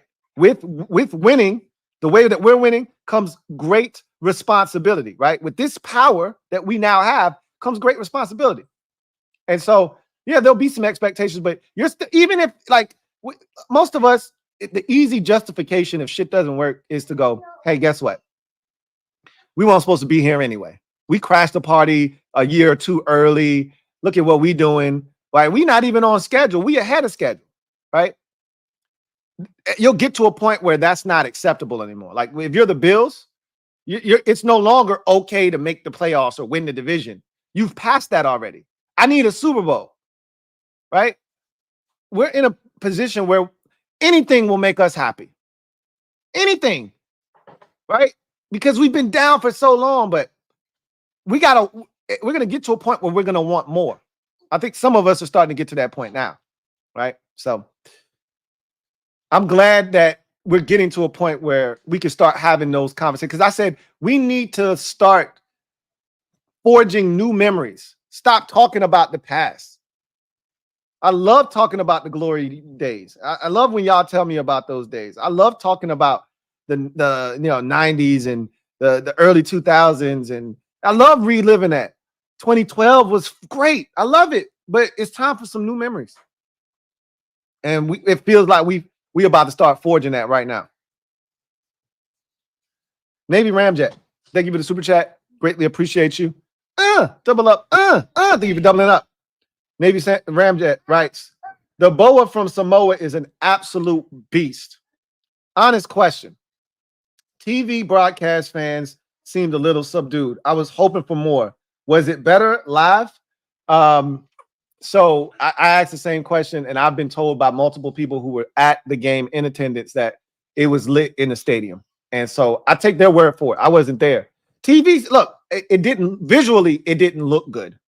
But sonically, I heard the crowd, and they were loud, right? And they did all the things that they were supposed to do. So from that standpoint, I got no issues. Visually, it didn't look like it was a packed house. So, but as long as the people that were there were loud, proud, and making noise, that's all I can ask for, right? That's all I can ask for. Charles Horn, thank you for the super chat. Greatly appreciate you. Thank you for being a member of the MOBB. Charles writes, extend Louvu now. I mean, they signed him to a 3-year deal, man. This is the first of 3 years, so they ain't got to do nothing. But I get what you're saying. I understand what you're saying. He's been that good, right? Extraordinary for life. Thank you for the super chat. Greatly appreciate you. Extraordinary for life. Thank you for being a member of the MOBB, who writes, went to a game with my son. He is a good luck charm. Hasn't seen a loss yet. 2-0. Jaden looked really good. Bounced back after the pick. D stepped up today. And I know DQ is going to probably bring this up because he brought it up the last time several times. But after he threw the pick, the defense picked him up. They picked up the offense. They didn't move off of that 2-yard line. They punted from that exact same spot. And it got the ball back to the offense, and it allowed the offense to have that 34-yard. OZ had a great return into Brown's territory, and the offense did the rest, right? So I bet you he'll talk about that. And that's a hell of a job by the defense of picking up the offense, because it's not always going to be pretty on the offense, and the defense is going to have to step up and carry their own weight. And they did that. AJ Meehan, thank you for the super chat. Greatly appreciate you. Thank you for being a member of the MOBB. AJ Meehan writes, 30-plus points in 3 straight weeks for a college offense. Hey, it's just a college offense. They don't ask him to do much. Cliff Kingsbury, the offensive coordinator, right? Yeah, it's a nice little college offense. The league done messed up. For real, though. For real, though. For real, though. Give me 2 claps and a Ric Flair. Woo! Y'all know what it is. Jake Fleming, stand up. You are the newest member of the MOBB mob. You know what to do. Show Jake some love. Welcome with open arms. Welcome to the squad, Jake Fleming. Royal Stacks, thank you for the super chat. Greatly appreciate you. Royal Stacks writes, thank you for being a member of the MOBB. Writes, I think Jaden told Cliff to take the shot to Diami. He ran the ball the play before, ran right into Cliff, and he says something. I wouldn't be surprised. He's a different man. I don't know. He might have. But here's what I do know. I feel really confident that when those opportunities come, he ain't going to miss. Remember, he missed early in the season to Terry in week 1 against Tampa. He missed Terry in week 2 early in that game, and people were losing their shit about Jaden Daniels. And he really hasn't missed the deep ball since. I mean, dropped another dot into Terry on the move today. Terry needs to score. That interception should have never happened because Terry needs to score on that play, first and foremost. And he missed Ertz, and I've already talked about that. He should have hit Ertz on that second down, but that's no here nor there. He hits Diami on a beautiful ball, outside shoulder. I mean, oh my God. Drugstore Cotton's feathery soft touch. My goodness. Huh. Man, that thing was gorgeous. And then he did the same thing to Terry. Outside shoulder, away from the defender. Oh, he should have had 2 touchdowns today, passing. Oh. That boy, that's a bad, bad man, boy. I tell you. Mm, mm, mm. Sean again, thank you for the super chat. Greatly appreciate you. Thank you for being a member of the MOBB who writes, "Hey Lou, great day. What about the defense today?" Talk about it. Talk about it, Sean again. Talk about it. Defense. Look, man, that's 2 weeks in a row. One time, shame on you, right? 2 times, shame on me. 3 times, no, 3 times, you can't fool me again, right? They do it again next week, put it to bed, put it to rest. DQ's and Joe Witt Jr.'s defense is here if they do it again next week. It's finally arrived. Reedy Davis, thank you for the super chat. Greatly appreciate you. Reedy Davis, thank you for being a member of the MOBB who writes, "Lou was saying a 7-win season looks like 10 plus now. Loving every minute so far." We were all in that same boat. I think my final prediction was 8-9. Right? 8-9. So anything over 8, and I declared it a successful season. Now we're looking at anything less than 9 is a disappointing season at this point. Shit, anything less than 10 probably is a disappointing season at this point. You're damn near halfway to 10. Enjoy every single minute ain't good enough. Enjoy every second of this shit. Not every minute. That ain't enough. Enjoy every second, every millisecond. Enjoy all of it. J Mart, been a member for 35 months, getting close to that 3-year Annie, writes, "It feels different because it is different." HTTC. Yes, indeed. Rosario Satara Poleski, thank you for the super chat. Greatly appreciate you. Thank you for being a member of the MOBB who writes, "JD on the run throwing is impressive. And to think that was one of the things I wasn't sure he could do coming out of LSU. To think that was something that he did not show me enough of in college, to the point where I question if that man could even do it." Man, I love being wrong about shit like that. Man, I love being wrong about stuff like that. That throw to Terry was ridiculous. Reedy Davis, been a member for 15 months. Who writes, "Lou, if we beat Baltimore next week, think we will be talking playoffs?" Oh, yeah, no. Look, you beat Baltimore next week. Forget about playoffs. Playoffs ain't good enough. Now, I told you, maybe I didn't tell you. I might have said this on the Bleacher Report stream. We beat Baltimore next week. We talking Super Bowl. The hell are we talking about playoffs for? At that point, playoffs is a given if we stay in our current state. That's a given. Now we talking reckless. Now we start talking crazy. The P word is in full effect, and we start talking using words we should not be using that have been outlawed from here for over 30 years.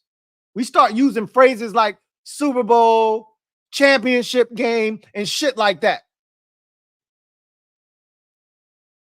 Next week is a whole different animal. You come out of M&T Bank with a dub, I don't care what it looked like. Could be 47-44. I don't give a shit what it looks like. You come out of there with a dub, and much like the Cincinnati game changed everything, that Ravens game changes everything. Again. Lang Hughes, thank you for the super chat. Greatly appreciate you. Lang Hughes writes, "Sitting our quarterback at the start of the 4th is surreal." Ain't it though? It gave me flashbacks to Josh Allen doing the same thing to us back in 2021.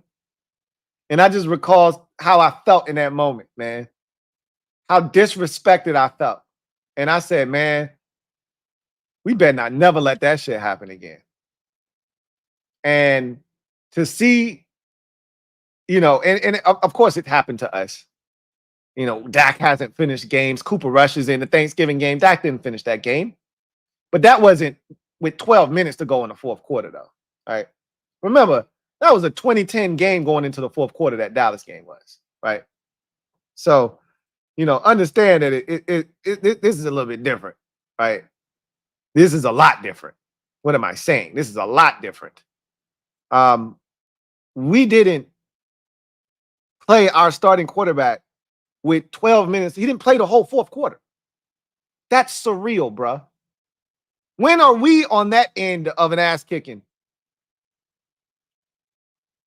We just haven't been. Metaphor, thank you for the super chat. Greatly appreciate you. Thank you for being a member of the MOBB. Metaphor writes, just realized 4-1. We already matched last year's wins. I didn't even think about that because last year I didn't already tried to, I have a mental block from last year. I'm already trying not to remember last year, but when you put it in that context, that's crazy. That's crazy talk. JB, stand up. You are the newest member of the MOBB. Mob, you know what to do. Show JB some love. Welcome him with open arms. JB, welcome to the squad. Glad to have you on board. Josh Gates, thank you for the super chat. Greatly appreciate you. Thank you for being a member of the MOBB. My guy Josh writes, hey, Lou, if we beat Baltimore, I could see us being 8-1 at the halfway point of the season. And if that happens, I will be smelling NFC championship game. I mean, even if we don't win the game next week and you get to that same point you were talking about, and you're 7-2, don't you still feel really good? There's a chance now. You got to go out and you got to win, and that stretch there of Carolina, I think it's Carolina, Chicago, and then the Giants. I think it's that stretch. You got to take care of business because we're better than all three of those teams. Better than all three of those teams. But you got to prove it. But again, one at a time. I'm enjoying this one. Then we'll turn our attention to Baltimore. But yeah, I get it. It's hard to not start looking towards the future when you're doing the things that we're doing right now. Ricky D. Hustle, thank you for the super chat. Greatly appreciate you. Love the thumbnail, by the way. Who writes, Lou, dominant performance in all three phases and didn't have our best offensive game. Good win. Onto the fry crack pigeons of Baltimore. Hashtag HTTC. Let's get it, man. On to the Battle of the Beltway. Looking to get these boys in a building. JB, thank you for the super chat. Greatly appreciate you. Once again, welcome to the MOBB. Right. Sorry I left y'all, Lou. Something came up. Great dub. It's all good, man. It's all love. All love. No apologies necessary, man. Take command for life. Thank you for the super chat. Greatly appreciate you. Double up. Thank you for doubling up. Who writes, I like seeing number 4 on the field on our team. Sight for sore eyes. We ain't seen a guy flying around like that in ages. Feels good that he's on our team, making plays for our squad. Ryan E. Carbon, thank you for the super chat. Greatly appreciate you. Thank you for being a member of the MOBB. Who writes, so the 3-year plan is officially a Ron Rivera don't judge me please concoction. AP said we can win now and even doubted him after the first 2 weeks. Hashtag raise hell.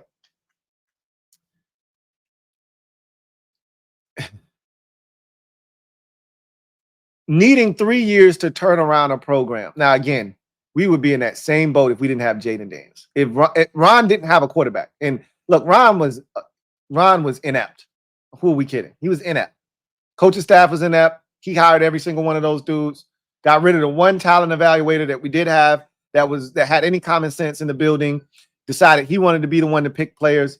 They were inept in every way, shape, form imaginable. However, he never had a quarterback.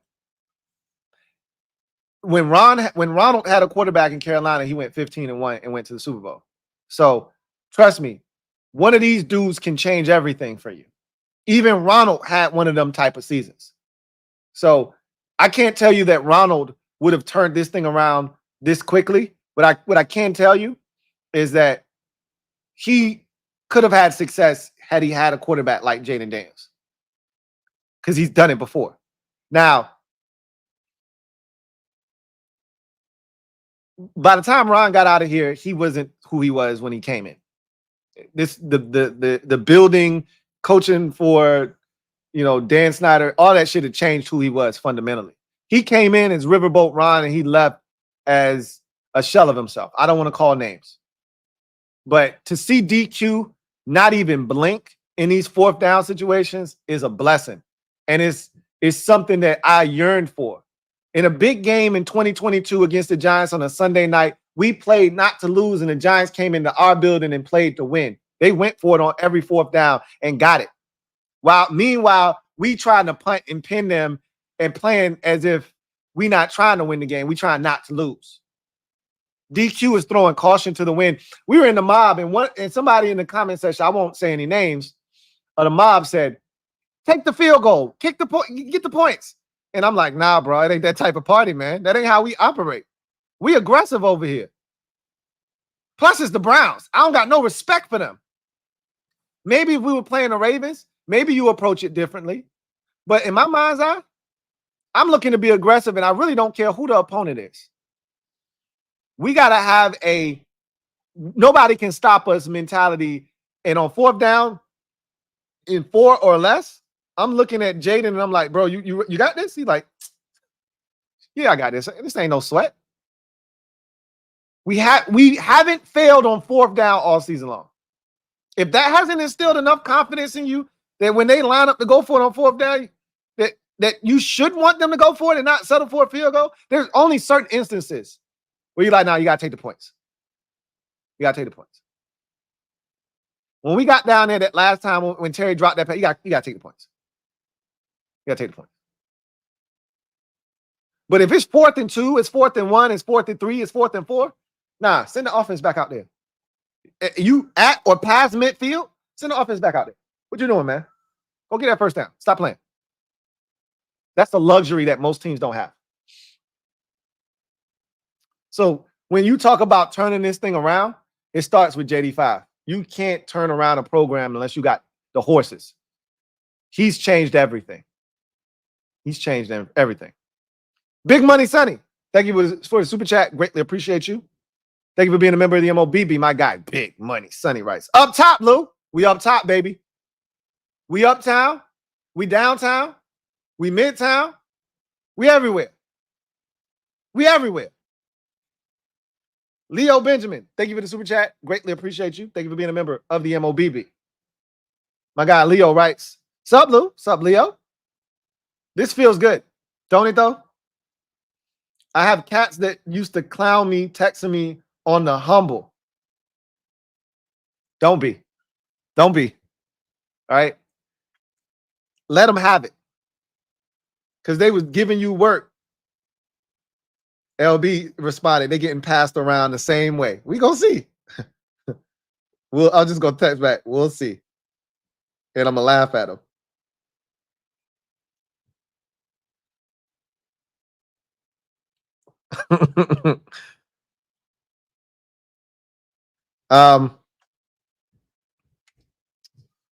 Let's check on the Giants real quick.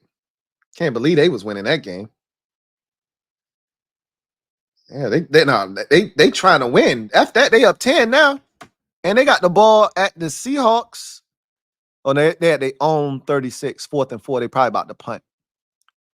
But Seattle about to lose that game. I told you the Giants got the best defense in the division as of right now. I got respect for the Giants defense.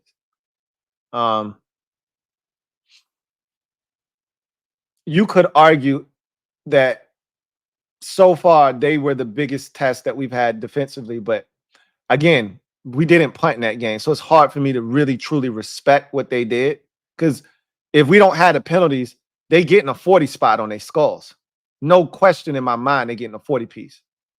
But what happened. So it is what it is. Logan, thank you for the super chat. Greatly appreciate you. Logan writes, hey, man. Hey, Lou, man. LMC was wide open all day. Just wait. Luke gonna get his. Don't worry. Luke was definitely like the fourth down when Jaden took off. Luke was open on that play. Luke was open a bunch. Luke made a big catch on the third down. Don't you worry. Luke is gonna eat eventually. Ben Sinnott at some point. I keep waiting. I'm telling you, one of these games, Ben Sinnott is gonna go off. Today wasn't the day, obviously. But at some point, Ben Sinnott gonna get some work.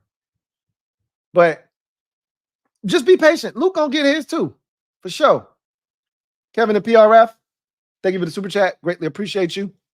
My guy, Kevin the PRF writes, warn these opposing special team returners. Our gunners are coming with hate in their hearts. Look, our unit ain't the one. You can test a lot of special teams units around here. Ours ain't the one. Try that somewhere else. Earlies are in. Thank you, Kevin the PRF. Let's get to it. Earlies are in. Here they go. See what we got. Big shout out to young Japreem or young J Preem, David Hardy. Stand up. You two are the newest members of the MOBB. Glad to have you two on board. Mob, you know what to do. Show them some love. Welcome to the squad. Welcome back, David Hardy. Red House, not Roadhouse. Thank you for the super chat. Greatly appreciate you. Writes, triple up. We're going to triple it up. 3. That's 4 in a row. Let me get one more. Just for safekeeping. Rob U, thank you for the super chat. Greatly appreciate you. Thank you for being a member of the MOBB. My guy, Rob U writes, another dominant performance with a true test coming next week. Number 5 is him. Ain't he though? He one of them ones, man. Look, the conversation going to keep going up. They were talking about best in the NFC. He about to penetrate. Is he one of the best quarterbacks in the NFL right now? That's going to be the next conversation that starts to come down the pipeline. Still got a long ways to go, but that's coming next. Metaphor, thank you for the super chat. Greatly appreciate you. Metaphor writes, dominant, but damn, Terry, 2 more TDs and no interception. Yeah, because he shouldn't have got caught on the first deep ball, and then he dropped the other one. And that would have took away the interception if he didn't get tackled the first time. But again, I'm not putting that first interception on Terry, because even after that, Jaden had a wide open Zach Ertz, and his footwork was terrible on that play because he was backpedaling. Instead of just standing in there and throwing that rifle shot, he was backpedaling and the ball sailed on him. But I get it. You know, Terry definitely dropped the other. And you can see he was sick because Terry went over 100 yards in this game on 4 catches. He was dynamic. Terry at halftime had more yards by himself than the Cleveland Browns did total. Terry had 89 yards at halftime, and the Cleveland Browns only had, I think, 39 yards of total offense, 49, something like that at halftime. He was sick, though, dropping that touchdown. He was sick. Burger the Butcher, I bet you for all the good Terry did today, he's going to be thinking about the one he didn't catch, because that's the kind of competitor he is. Burger the Butcher, I'm trying to get Terry a career high in touchdowns this season. If that's what you after, you can't be dropping those, right? You can't be dropping those. If that's what you after, you got to catch that. Burger the Butcher, thank you for the super chat. Greatly appreciate you. Thank you for being a member of the MOBB who writes, our starters so rested, the NFL might mess around and make us play Thursday. Hey, go ahead, man. Stop playing. Shadow Striker 789, thank you for the super chat. Greatly appreciate you. Thank you for being a member of the MOBB. Shadow Striker writes, 114 points the last 3 games. Pretty sure that just put us number 1 in offense points per game in the NFL with the Bills slacking. This is for sure a 10-11 win team right now, question mark. Our schedule only gets easier as well. I won't say the schedule gets easier because you're playing divisional opponents later on in the schedule. Dallas twice, Philadelphia twice, the Giants once more. That's family business. Ain't nothing easy about those games. Atlanta is going to be a solid team, I think, when it's all said and done. We got them later on in the schedule. So we still got the Ravens, obviously. We still got Pittsburgh. Like the schedule isn't easy by any stretch of the imagination. But are there winnable games on the schedule? You bet. You betcha. And I think we're getting closer to the point where 10, 11 wins is the floor. We're not there yet. I think 9 is the floor right now. 10, 11 is coming soon, though. You keep winning You keep stacking them up like bricks in the left-hand column, and then we'll get to a point where, yeah, the floor is 10 or 11 for sure. CJ Shoots Photo. Thank you for the super chat. Greatly appreciate you. Thank you for being a member of the MOBB, who writes, Salud, LT. Salud. Says, I'm having so much fun on Sundays. Aren't we all, though? I asked the mob. I was watching other games, and I still had ours on the television. I was watching 6 games at once, including ours, right? All 6 of the 1 o'clock games, I watched all of them. I had one on my phone, one on my, and I had 2 TVs, 4 of them on one TV, the Commanders game on the other TV by itself, and I had the Ravens game on my cell phone. So I'm watching 6 games at once. And by the time we got to the 4th quarter, once they took Jaden out, I was still watching our game.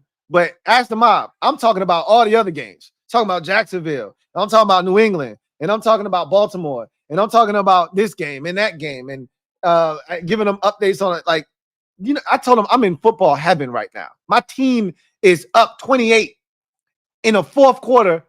And they took their quarterback out. We took our quarterback out. And he didn't play the 4th quarter. And I'm watching other games. And the Bills game was crazy. And the Ravens game was drunk. And the Dolphins, as bad of a game as it was, it still went down to the last moment, right? And so I'm watching Patriots and Dolphins and Jags and Colts turn into a crazy, mess at the end of that game. And so I said, I'm in football heaven. I'm not on pins and needles, watching my team, praying that we find a way to win this game, heart beating out of my chest, nervous wreck. I ain't doing that, bro. I ain't done that since week 3. Feels good, feels good. John Perez, thank you for the super chat. Greatly appreciate it. Once again, we got one more. I got one more. Davo from the 757. Davo from the 757, thank you for the super chat. Greatly appreciate you. Who writes, we back from the dead, Lou. Happy and excited. 4-1. Let's enjoy this, then focus on be more. Oh, I'm going to enjoy this. I'm going to live it up for the next. I can't wait till the Cowboys game tonight. That's going to be fun. I'm looking forward to that. I hope the Steelers tear into their ass tonight. Pause. I swear I hope they treat them like what's his name, mama? What's Wolf Puss's son name? She said, if you don't have my money tonight, no, she said, if you don't have my money today, somebody's salad gonna get tossed tonight. I swear I hope they don't have the Steelers' money. I swear I hope they don't have their money tonight. I swear. Pause. I swear I hope they don't have the Steelers' money tonight. John Perez, thank you for the super chat. Greatly appreciate you. My guy, JP, thank you for being a member of the MOBB, who writes, fire everybody. Nah, he says, nah, I can't. Aren't you so glad you don't have to do that anymore, JP? Aren't you so glad? And the man came from your school, LSU. You should be even more over the moon than the rest of us. I liked the offense today, but felt like we could have done better. Really wanted Terry to get that first quarter touchdown too. Yeah, we left some points out there. There's no doubt about that. I mean, you ain't gonna get too many complaints out of me when you scored 34 in 2 quarters, essentially. But for all of that, you're not wrong. We definitely left some points out there, and we could be better. And that's the beauty is we're continuing to grow, get better, make adjustments, improve all the while winning, right? All the while winning. You love it. Josh Gates, thank you for the super chat. Greatly appreciate you. Josh Gates. Double up. Thank you for doubling up. Who writes, hats off to the defense today. Frankie Louvu gets today's game ball. And you're right, Lou. Sweeping the AFC North is crazy work. Where was the defensive player of the year today? I got to watch. I know he's dealing with a little something. Remember, he missed the first day of practice with an Achilles, and so he's not 100%. But I did hear them say it. I quote, he told the announcers for today's game, this is the best I've felt all season long. He said that came out of his mouth, not mine. So love the fact that we didn't hear from him at all today. Good to see the offensive line continuing to build. I told you confidence is a dangerous thing. It's a dangerous thing, boy. J Mart, thank you for the super chat. Greatly appreciate you. Thank you for being a member of the MOBB. J Mart writes, my comfort level is off the charts compared to 23. I bet. I mean, whose isn't? That's the understatement of the year. Hey, man, what the Cardinals up here doing, man? What the Cardinals up here doing, man? Stop your foolishness. Seahawks trying to make it interesting. We'll see what they do. What the Cardinals over here talking about, man? Necro Horror. Thank you for the super chat. Greatly appreciate you. Thank you for being so generous. Necro Horror. Really, truly do appreciate you for the generous dono, man. Can't thank you enough. Who writes, Lou, hope all is well with everything. Likewise. So we have zero expectations going into the year. Brand new across the board. No one has picked us for anything. So now we winning all of a sudden, and we aren't playing nobody. Make it make sense, brother. This is the stuff that I love. Before the season started, you know, it was Caleb Williams has the best supporting cast and the best situation a rookie quarterback has ever had. We watched him on Hard Knocks. He got all this stuff going for him. We got this terrible offensive line. We ain't doing enough at receiver. You know, they better not get him killed. He's so frail, yada, yada, yada, yada, yada, right? All of that good stuff. Now, the narrative has changed. Washington got a better offensive line. Caleb Williams doesn't have a good supporting cast. The play calling sucks. It's this, that, and the third. All these excuses, right? So they're everywhere, bro. They're everywhere. So if we don't beat these teams, we're trash because we didn't beat them. We beat them, and because we beat them and they're not good, part of the reason is because we beat them. Now it's a problem. Make it make sense. I'm right there with you, Necro Horror. Make it make sense. You said it. You said it best. Make it make sense. It don't. It don't make sense. Thank you once again for the super chat and your support. JB, thank you for the super chat. Greatly appreciate you. Double up. Thank you for doubling up. Who writes? I love Frankie's getting the team fired up after the game ball. Oh, so he got the game ball today. Oh, I love it. I love it. I love it. I can't wait to watch it. Billy D. Marcus. He'll be defensive player. Unless somebody else out there had a crazy day, he'll be the defensive player of the week for the NFC. And that would be 4 out of the 5 weeks we had somebody win some sort of award for our team. Jaden was Pepsi offensive rookie of the year week in week 1. Week 2, he was our kicker was the special teams player of the week. Week 3, Jaden was the offensive rookie of the week. Not rookie, just the offensive NFC player of the week. We had no awards last week. And now this week, I think Frankie Louvu is going to walk away with the defensive player of the week. So we'll keep an eye out for that. Billy D. Marcus, thank you for the super chat. Greatly appreciate you. Thank you for being a member of the MOBB who writes, Big Lou, Billy J. I'm going to call him JD Ginsu. Sharp like a knife. He's going to gut whoever is in front of him. The only question is how fast he's going to get you. Let's go. I love it. Hey, man, like I said, every week he shows me something different that I didn't even know he was capable of. I am in awe every week at his talents. Adriano Wise, thank you for the super chat. Greatly appreciate you. Adriano writes, Norview, Bally. I don't know about that one. You got to explain and clarify that one for me right there. Monty Willis the fifth. Thank you for the super chat. Greatly appreciate you. Thank you, Monty Willis the fifth. 16 Devil Dot. Thank you for the super chat. Greatly appreciate you. Cardinals just beat the 49ers. So how sorry are they again? I get it. It's family business, but they went on the road and beat San Francisco. How sorry are the Cardinals again? Or did we just make them look like that? I told anybody that would listen, they put 41 on the Rams. They went toe-to-toe with the Lions. And because we put up 42 on them, they sorry. They ain't playing nobody. We ain't playing nobody. Okay. Cool beans. 1-6 Devil Dot. Thank you for the super chat. Greatly appreciate you. Thank you for being a member of the MOBB who writes, Lou, does this game qualify for a murder song? Why not? Think there's been a murder. I can't think there's been. I think there's been a murder. Why not? There was caution tape. We took our quarterback out in the fourth quarter. Didn't even play the whole fourth quarter. Yeah, there was caution tape.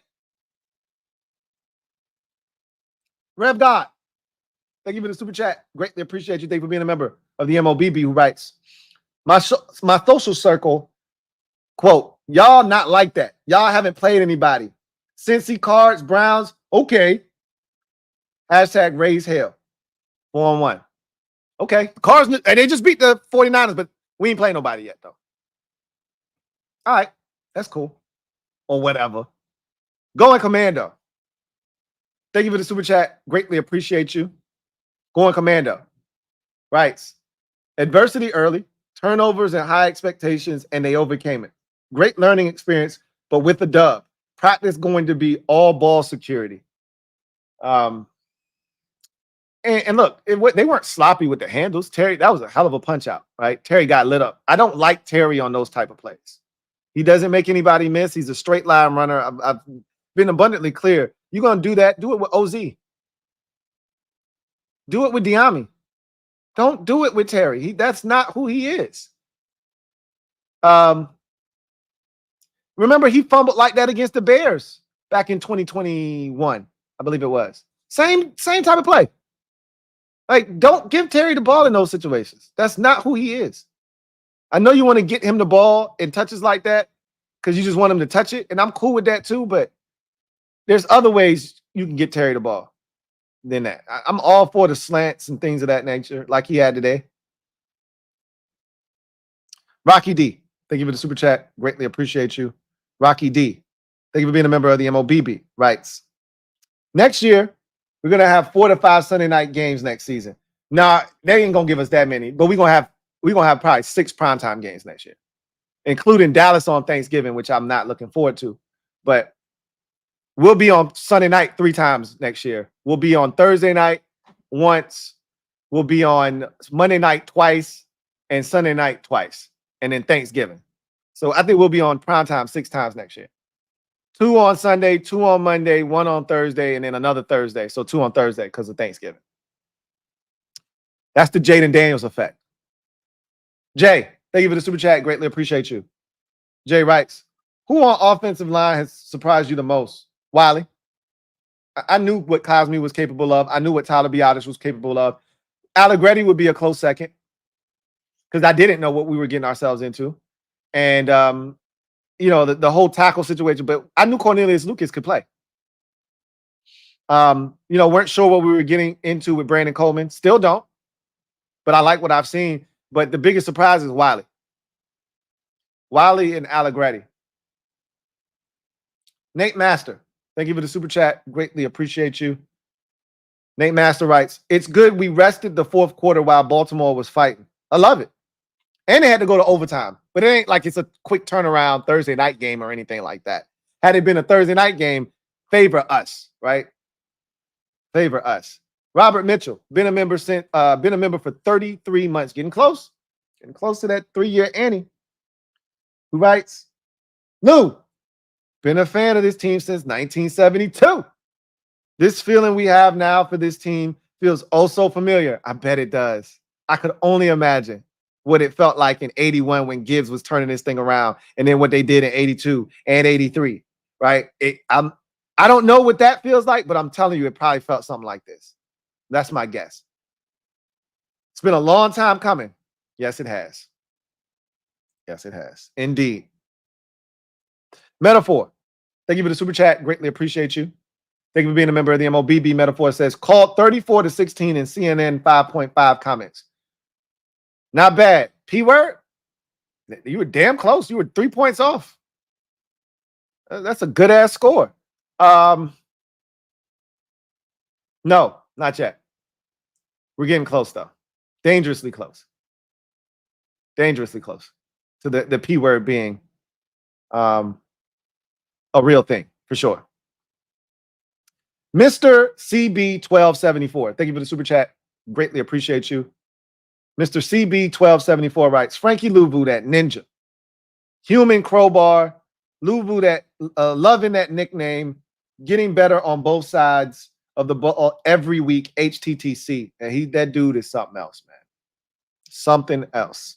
It's good that he's wearing the burgundy and gold. And I can't stress to you guys enough. Man, I love the gold pants. Man, I hope they never wear the white pants again. It took them a long time to announce that they were wearing gold pants today. I was like, what y'all waiting on, man? That should be the home attire every week. Like, there's no reason to go back to the white pants with the burgundy tops. If you want my honest opinion, no reason ever to go back to the white pants with the burgundy tops. That's just my humble opinion.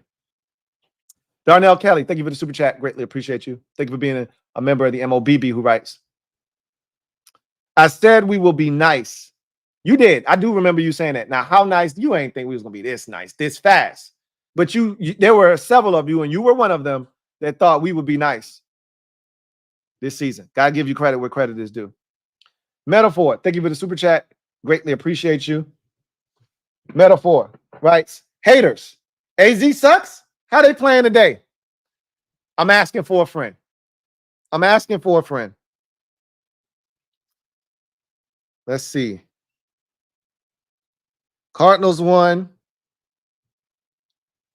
Seahawks got the ball. Oh, my God. They already at the Giants' 28-yard line. And it's still a minute and what did the Giants do? They must have went 3 and out. Good grief. They must have went conservative.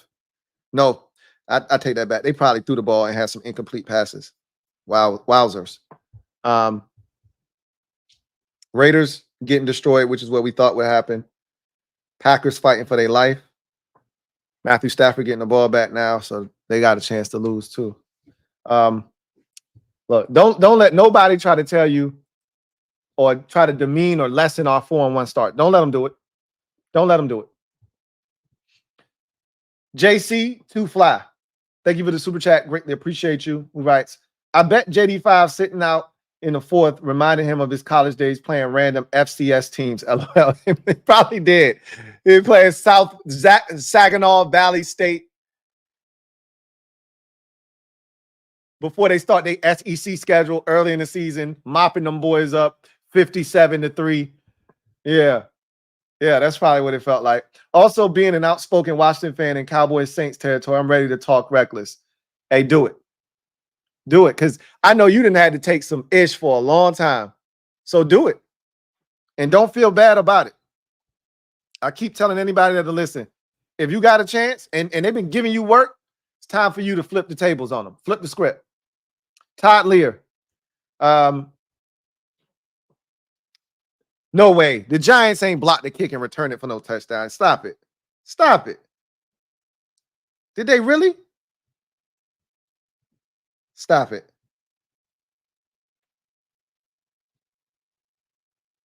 Wow.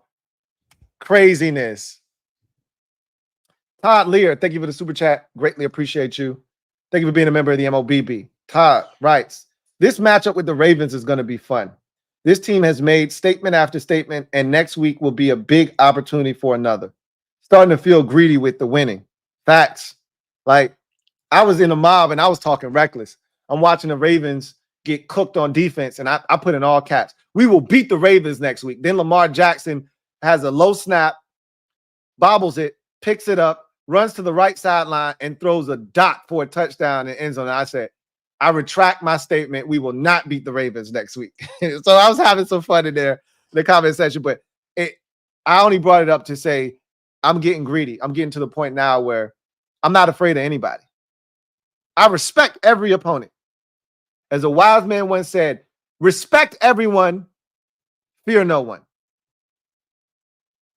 Respect all, fear none. That's where I'm at with mine now. Christopher McLaughlin. thank you for the super chat. Greatly appreciate you, my guy. Chris, thank you for the super chat. Thank you for being such a loyal and devout supporter. Can't thank you enough. My guy, C-Mac, writes, hey, Lou, hope all is well with you and the family. Likewise, Chris. 3 questions. 1, do you think this team is now a top 3 team in the league? Why or why not? How concerned are you about the red zone inside the 5 still an issue? I'm not. I can answer that right now. I'm not concerned at all. We scored on every possession in the red zone except 1, and that was because Terry dropped the ball. We did have the pick. I take that back. We did have the pick. But so what did we go? 2 or 4 in the red zone today? Now that you brought that up. 2 or 4 in the red zone, I believe. Were the Commanders today? That would be another point of emphasis. 3 of 6, in the red zone. Let's see. Terry's drop, the interception, and we must have kicked another field goal. I didn't think we had gotten that close, but we must have gotten that close. Not concerned at all with the red zone offense. And how do you see Kingsbury's offense evolving as the season progresses? I think the biggest evolution will be getting other guys like Ben Sinnott involved, right? If you're scouting us right now, you have no reason to check for 82. He doesn't even have a catch this season. At some point, Ben Sinnott will emerge as a threat. And I think you'll start to see those things happening. I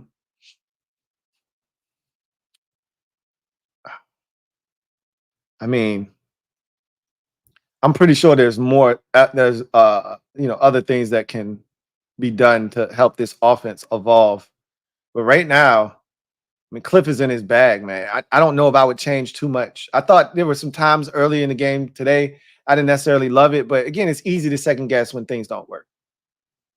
Overall, Cliff has been excellent, and I don't have much to say in that regard. And so it's hard for me to say what adjustments will need to be made until teams adjust to what we're doing. And then you could say, all right, this is what teams are doing. This is how we need to counter that. But right now, you blitz, either JD hits you over the top on a deep ball with one-on-one coverage, or he takes off with his legs.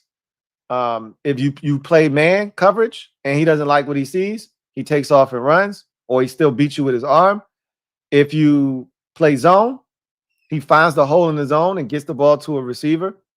So you pick your poison, right? Can't load the box to stop the run. If you do, you get one-on-one, and then we've seen him do it already.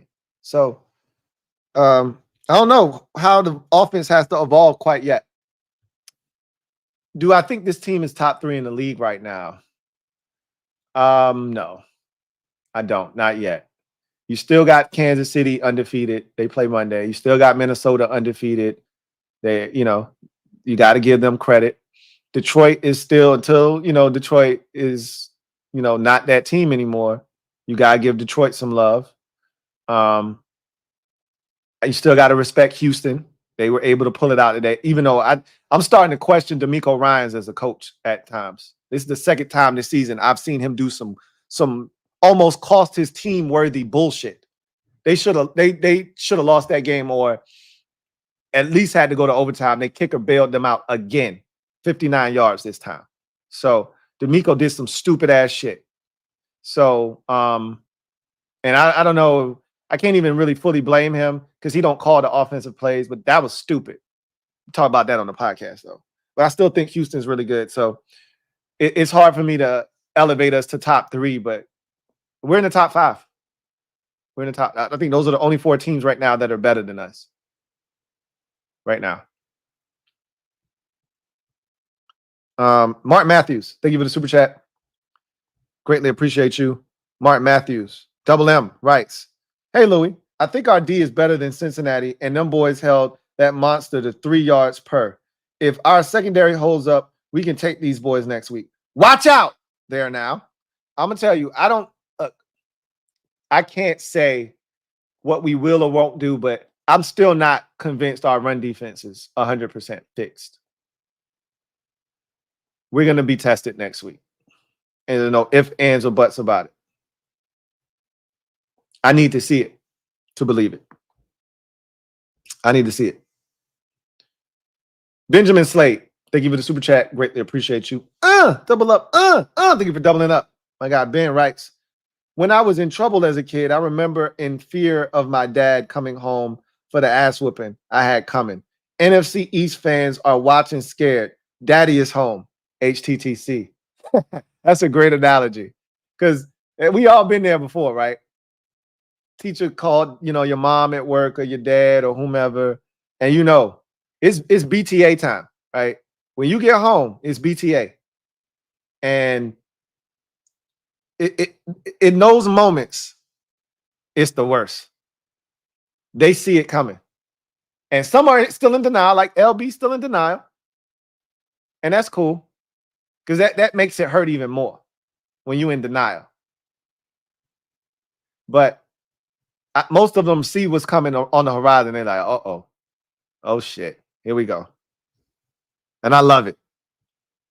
Good analogy, Benjamin. Dr. B, thank you for the super chat. Greatly appreciate you. Dr. B writes, sir, you called it. Cards are about to win. Look, man, I can't make this shit up. All right.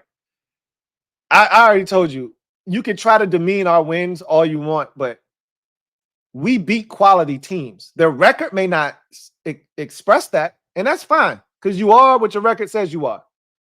But make no mistake about it. Arizona, we beat them by 28 because we dominated them. It had nothing to do with Arizona being trash. Right? And so, again, you're not going to make me feel bad. Cleveland had not given up this many points on defense. They gave up 33 to Dallas. 7 of that came via a punt return. There was no such luck for us. They have not been torched that way. Go look at Dallas's statistical numbers, their data from week 1 on offense. I don't even think Dak Prescott threw for 200 yards in that game. I'm not sure Dallas had 300 yards of total offense in that game. Don't tell me what we did to them. We had almost 360 yards through 3 quarters. Don't tell me that the shit looks the same because it isn't. It wasn't. J Mark, thank you for the super chat. Greatly appreciate you. My guy, J Mark. Double up. Writes, shout out to the O and D lines today. Shout out to both. Respect. Number 4 and number 5 game balls. And number 5 was a captain today. Hey, how about that? Sean Moore, thank you for the super chat. Greatly appreciate you. Sean Moore, thank you for being a member of the MOBB who writes, what up, bro? Shout out to the section 314 and 15 club level for starting the wave. Yikes. The wave got started today. Let's see. 4th and 5. Let me see this. 4th and 5. 105 left. Rams have no timeout. So this is the game. Incomplete. Packers win. Packers win. Shout out to whoever started the wave, man. That's what type of time we on. Now we can figure out and pinpoint where the wave started at because we up 28 in the 4th quarter. Ethan Dykes, thank you for the super chat. Greatly appreciate you. Ethan writes, Louie, where my dogs at? Hoo. What the deal?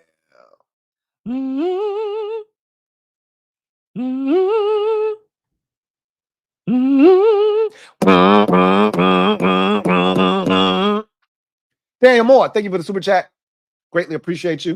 Thank you for being a member of the MOBB who writes, they better give JD5 an extension as soon as he's eligible. Better not fudge it up like with KC. Come on now. Different organization, and you ain't got to worry about none of that, bro. None of that. Kimura, Thank you for being a member for 12 months. Hit that 1 year, Annie. Congrats. Who writes, more hardware on the way. Louie NFC Defensive Player of the Week could be 5 of 5. Yeah. Who we had last week? We didn't win anything last week. I didn't think. What we win last week? I know we won something the previous 3 weeks to last week, and I think he's going to be the defensive player. Again, we got to look around the league and see what other guys did. But you'd be hard-pressed to find somebody who did more than Frankie did. Christopher McLaughlin. Stand up. You are the newest member of the MOBB. Welcome back. Welcome back. Welcome back. Welcome back. Welcome back to the squad. We missed you, Chris. We missed you, C-Mac. He said, not only am I back, I'm bringing 10 more members with me. I love it, man. Really, truly do appreciate you for all that you do for the MOBB and the Louie Tee Network. And also, thank you for your generosity. Stand up. You are the 10 newest members of the mob, courtesy of Christopher McLaughlin, my guy, Chris. Thank you so much for your generosity and gifting these 10 new memberships and blessing these 10 new members with an opportunity to be a part of the prestigious MOBB. Big shout out to my guy, C-Mac. Ethan Dykes, thank you for the super chat. Greatly appreciate you. Double up. Thank you for doubling up. Who writes, Allen and Payne played rock, paper, scissors at one point to see who would have to stay on the field on the third down. These guys are having fun, man. You know they're having fun. You can tell when you winning like this, they got to feel like they back at Bama. For the first time in their careers, they don't feel like the little sisters of the poor. They feel like they're not on the wrong end of one of those crucial Bama ass whoopings they used to hand out while they were at school. Now they feel like they back at Bama again. J Mart, thank you for the super chat. Greatly appreciate you. J Mart, right? Senate, I know Ertz is Ertz, but man, he is slow. Yeah, a lot of people were getting on him on that seam ball. Like that was a bad throw by JD. It's hard to get that ball up and down over the middle of the field. Look, we know Ertz is slow. You don't have to rub it in. We know he's slow. It is what it is. Like don't put him in those situations, right? That's a tough ask.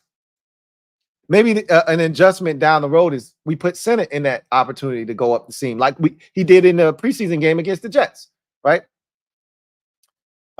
Ethan Dykes, thank you for the super chat. Greatly appreciate you. Who writes, Charger had Eckler this whole time. He's so good, man. He was eating in LA. Like, don't make it seem like he wasn't doing nothing in LA. They tried to make it seem like he was washed. But he still got like Cliff said, I don't know who told you he was washed, but that man still got some good ball left in him. Facts. All right. Sean Moore, thank you for the super chat. Greatly appreciate you. Double up. Thank you for doubling up. Who writes, no, bro, it's 5 of 5 because JD had FedEx ground game. Oh, yeah. Okay. He had rookie of the month and Nick MVP. I wasn't counting the Nick MVP, but I will count the rookie of the month. He did have that. You're right. So it would be 5 of 5. That's right. You're right. You're right. You're absolutely right. Facts. Big facts. Forgot about that one. Harambe 2024. Thank you for the super chat. Greatly appreciate you. Thank you for being a member of the MOBB. Who writes, Lou was watching NFL Red Zone in the fourth. I wasn't, though. I was literally Red Zone cuts to the games when they end the Red Zone. I was literally watching all of those games at once. But for some of y'all, it might feel like the Red Zone channel because I have 4 games on one TV, Commanders on the other TV, and the Ravens game on my cell phone. But yeah, man, it feels good to be able to watch all of that, to take all of that in and not be on the edge of my seat. I'm on the edge of my seat because I picked the Texans, and I need them to win the goddamn game, and they trying to throw it away. Or I picked Jacksonville, and they was just up 14, and they done blown the 14-point lead. Now they got to kick a game-winning field goal. Same thing with Baltimore. I picked your ass, knowing that I really in my heart wanted to pick Cincinnati, but I picked your ass, and now you got to go to overtime and win. That's the type of time. And New England, I picked Miami to win, and I'm like, come on, Miami, don't piss me off. And they let him catch the ball in the back of the end zone, but his heel came down out of bounds and saved my life. So, yeah, I'm out here enjoying myself, man. I went undefeated in the first half of the games, not so much in the second half. Second half was a disaster, but such is life. Silver Fox 52, thank you for the super chat. Greatly appreciate you.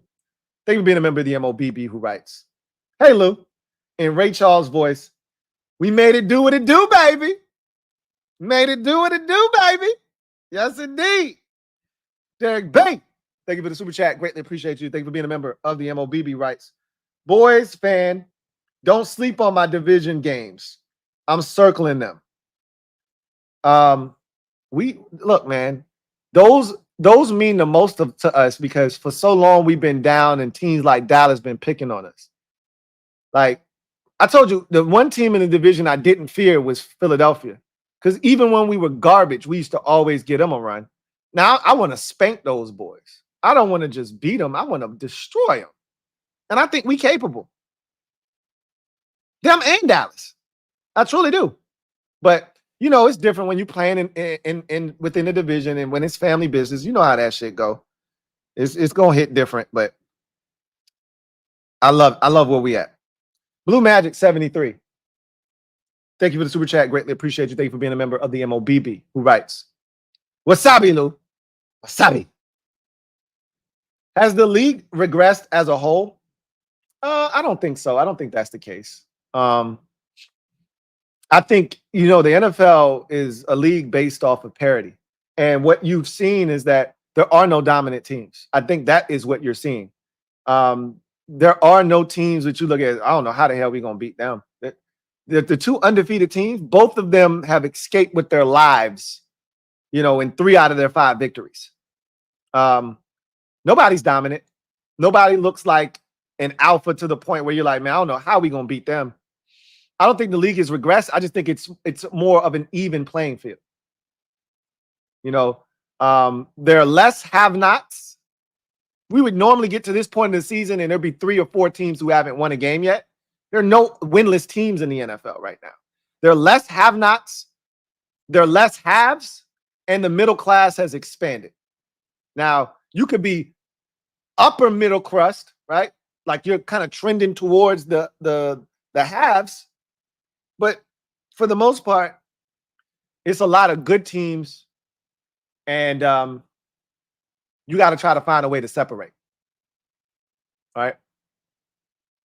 I don't think the league has regressed as a whole. I just don't think there are as many dominant teams. So that gives other teams a chance. I still think there are good teams out there.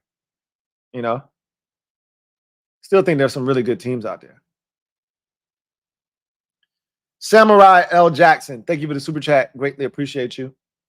Samurai L. Jackson writes, fans since 86, we are second in the NFC. Not in the NFC East, second in the conference. Behind undefeated Minnesota. That is it. That is all.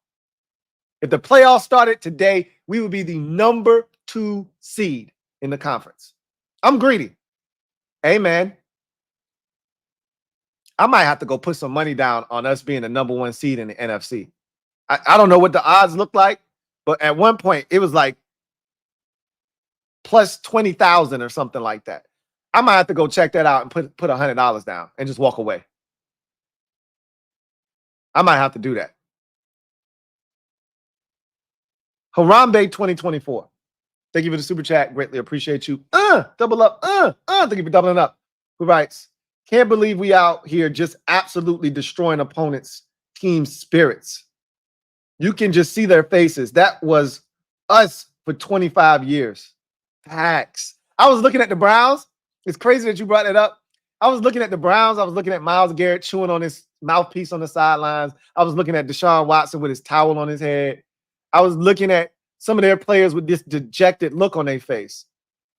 And I was looking at their coach when he was in disbelief at Deshaun not being able to get the play call off and having to settle for the field goal, knowing damn well they needed the touchdown in that spot. And I just remember saying to myself, damn, that shit used to be us. And then very quickly, I snapped out and said, what? That shit ain't us no more. And I kept on going about my business. But for that split second, I had empathy for them because I've been there so many times. I've been there. We were that team. When the announcers got to make up shit to fill the time gap because it's still a quarter left of ball and the game has long been decided. I've been there. When Greg Olsen started talking about, man, the Browns got to figure out a way to, make this offense viable again. Like, they've got to go back to the drawing board. I said, that shit used to be us when they would talk about that shit. Man, this Washington team, man, they're going to have to figure out some things. They're going to have to do some soul searching. That used to be us. But not anymore. Not anymore. Dr. B, thank you for the super chat. Greatly appreciate you. Dr. B, right? And rookie hadn't won against the gym defense since 06. Like I said, man. But they're going to try to tell us it was just the Browns. That's it. It was just the Browns. Don't worry about it. Harambe 2024. Thank you for the super chat. Greatly appreciate you. Harambe writes, I love the personalities AP brought in. He brought players with that dog mentality. None of that nice guy dad was in the military BS. Nah, these dudes tough and going to hit you in the mother effing mouth. That's what I'm talking about.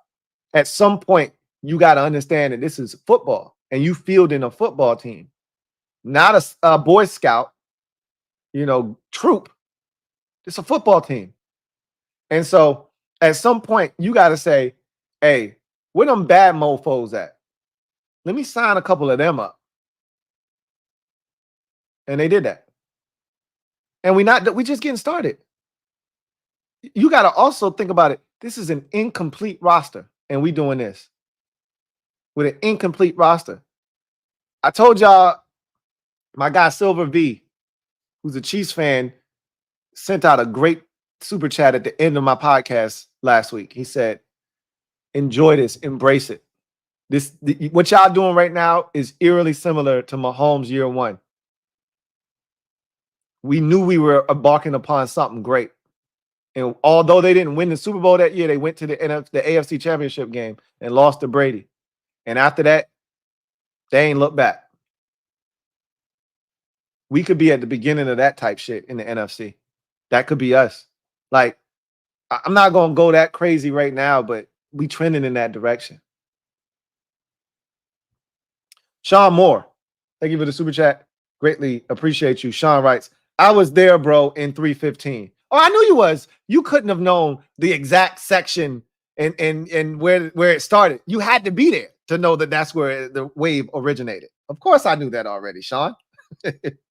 Of course. Jason Rogers, my guy. Thank you for the super chat. Greatly appreciate you. My guy, Uncle Jay, writes, give me 2 claps and a Ric Flair. Woo! Y'all know what it is. Shadow Striker 789. Thank you for the super chat. Greatly appreciate you. Double up. Thank you for doubling up. Who writes, we beat Arizona by 28 and they just beat San Francisco. The Giants beating up the Seahawks. We play nobody though. We not hearing, he said, we not hear the Ravens are nobody next. Look, man. If we beat the Ravens, they can't say it then. We can't say it then. So like I said, they keep putting obstacles, or as people like to say, they keep moving the goalposts back. That's fine. I don't mind. You ain't hurt my feelings now. Because I'm going to still tell you, hey, look up at the score board now, Grasshopper. I'm going to still tell you to look up there. Where your team at? Your team in front of mine? No? Zip it up. Zip it up. Give me the goddamn key. Harambe 2024. Thank you for the super chat. Greatly appreciate you. Who writes, even when the D was playing terrible, I love something about them. You can see that they had something in them that they didn't have last year. Got to keep improving, though. Look, I knew that this defense was going to be tough. They were going to be physical because that's what these guys preach. And I said, DQ, wherever he goes, good defense follows. If nothing else, fast, free-flowing, aggressive defense follows. So I wasn't tripping. I just said they don't have the horses. Maybe it won't be this year. Maybe it'll be next year. Maybe it is this year. Because, look, I told you, I believe in Jeremy Chin. I believe in Frankie Louvu. I believe in Dorrance Armstrong, Jonathan Allen, Deron Payne, Dante Fowler Jr. I believe in these dudes. I believe in Quan Martin. I believe in Mike Sainristil. I thought he played really well today. You know who has really surprised me on defense? Noah Igbenogany has really surprised me on defense. I like him a lot more than I thought I was going. The general.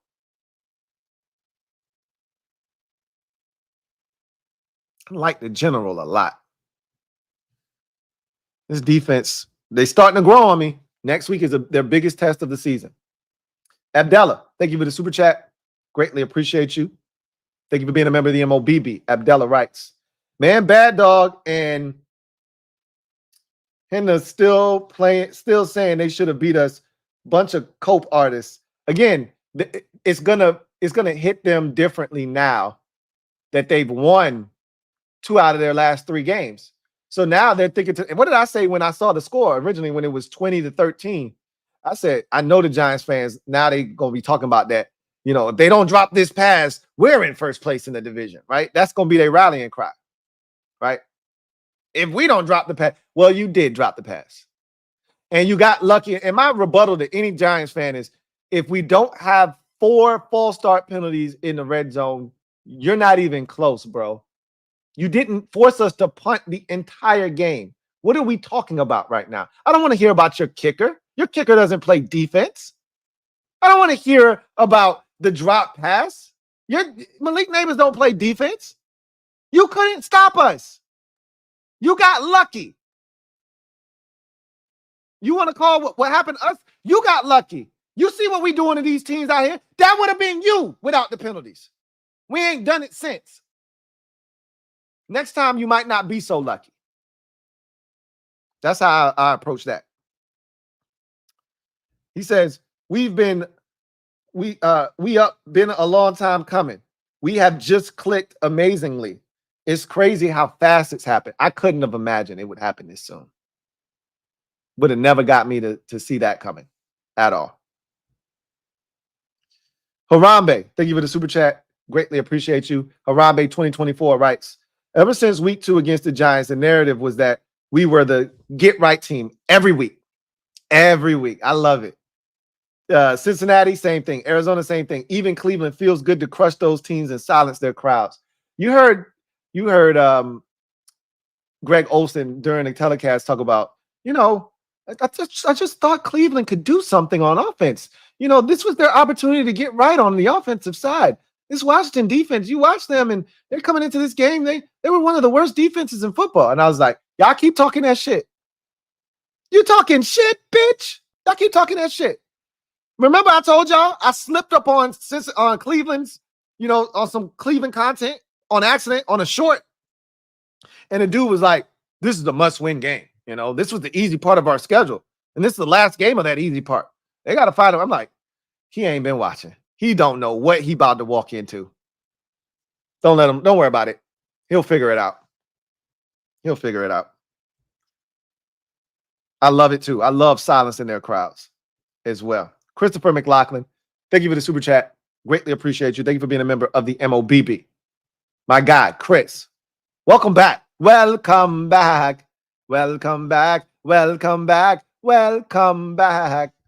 My guy, Chris, writes, hey, Lou, 3 questions. 1 and 2, do you think the D will have 8 in the box next week to stop Derrick Henry and style Lamar Jackson? Why not? And 2, what do you think is the underlying issue in the regression of the Baltimore defense and why? Well, for starters, they lost their defensive coordinator, right? They had Jadeveon Clowney last year. He had 10, I think he had double-digit sacks for the first time in his career last year. That's not easy to replace. They lost Patrick Queen, who was partner in crime in that defense next to Roquan Smith. So they lost a lot of pieces, right? I think they had Geno Stone last year, had like 8 picks for them. I think he's in Cincinnati now, I think. So, they lost a lot last year, and they lost their defensive coordinator, and they lost their assistant defensive line coach, who was very influential in that building, and Anthony Weaver, who's now in Miami. They lost a lot. You don't just replace that stuff overnight. So there's all of that stuff. And then as far as 8-man fronts next week, you got to pick your spots. I think when the Ravens get in those run-heavy sets where they're telling you, they're screaming at you, we about to run the ball. Yeah, you can be aggressive, come up and put that. But, if Derrick Henry breaks loose, I ain't seen a mofo that caught him from behind yet. So you got to be careful with that. I think they're going to try to play the run defense the same way they've been playing it, and they're going to force Baltimore to run us out of our initial look. And if they do that, then you just got to adjust on the fly, right? So we'll see. Will we spy Lamar? I think we'll do the same thing the same things we've done the last 2 weeks. He's a different animal because they're not calling QB runs for Deshaun Watson and Kyler Murray. Much like our offense, the Ravens call QB runs for Lamar Jackson. And so we're going to have to address that.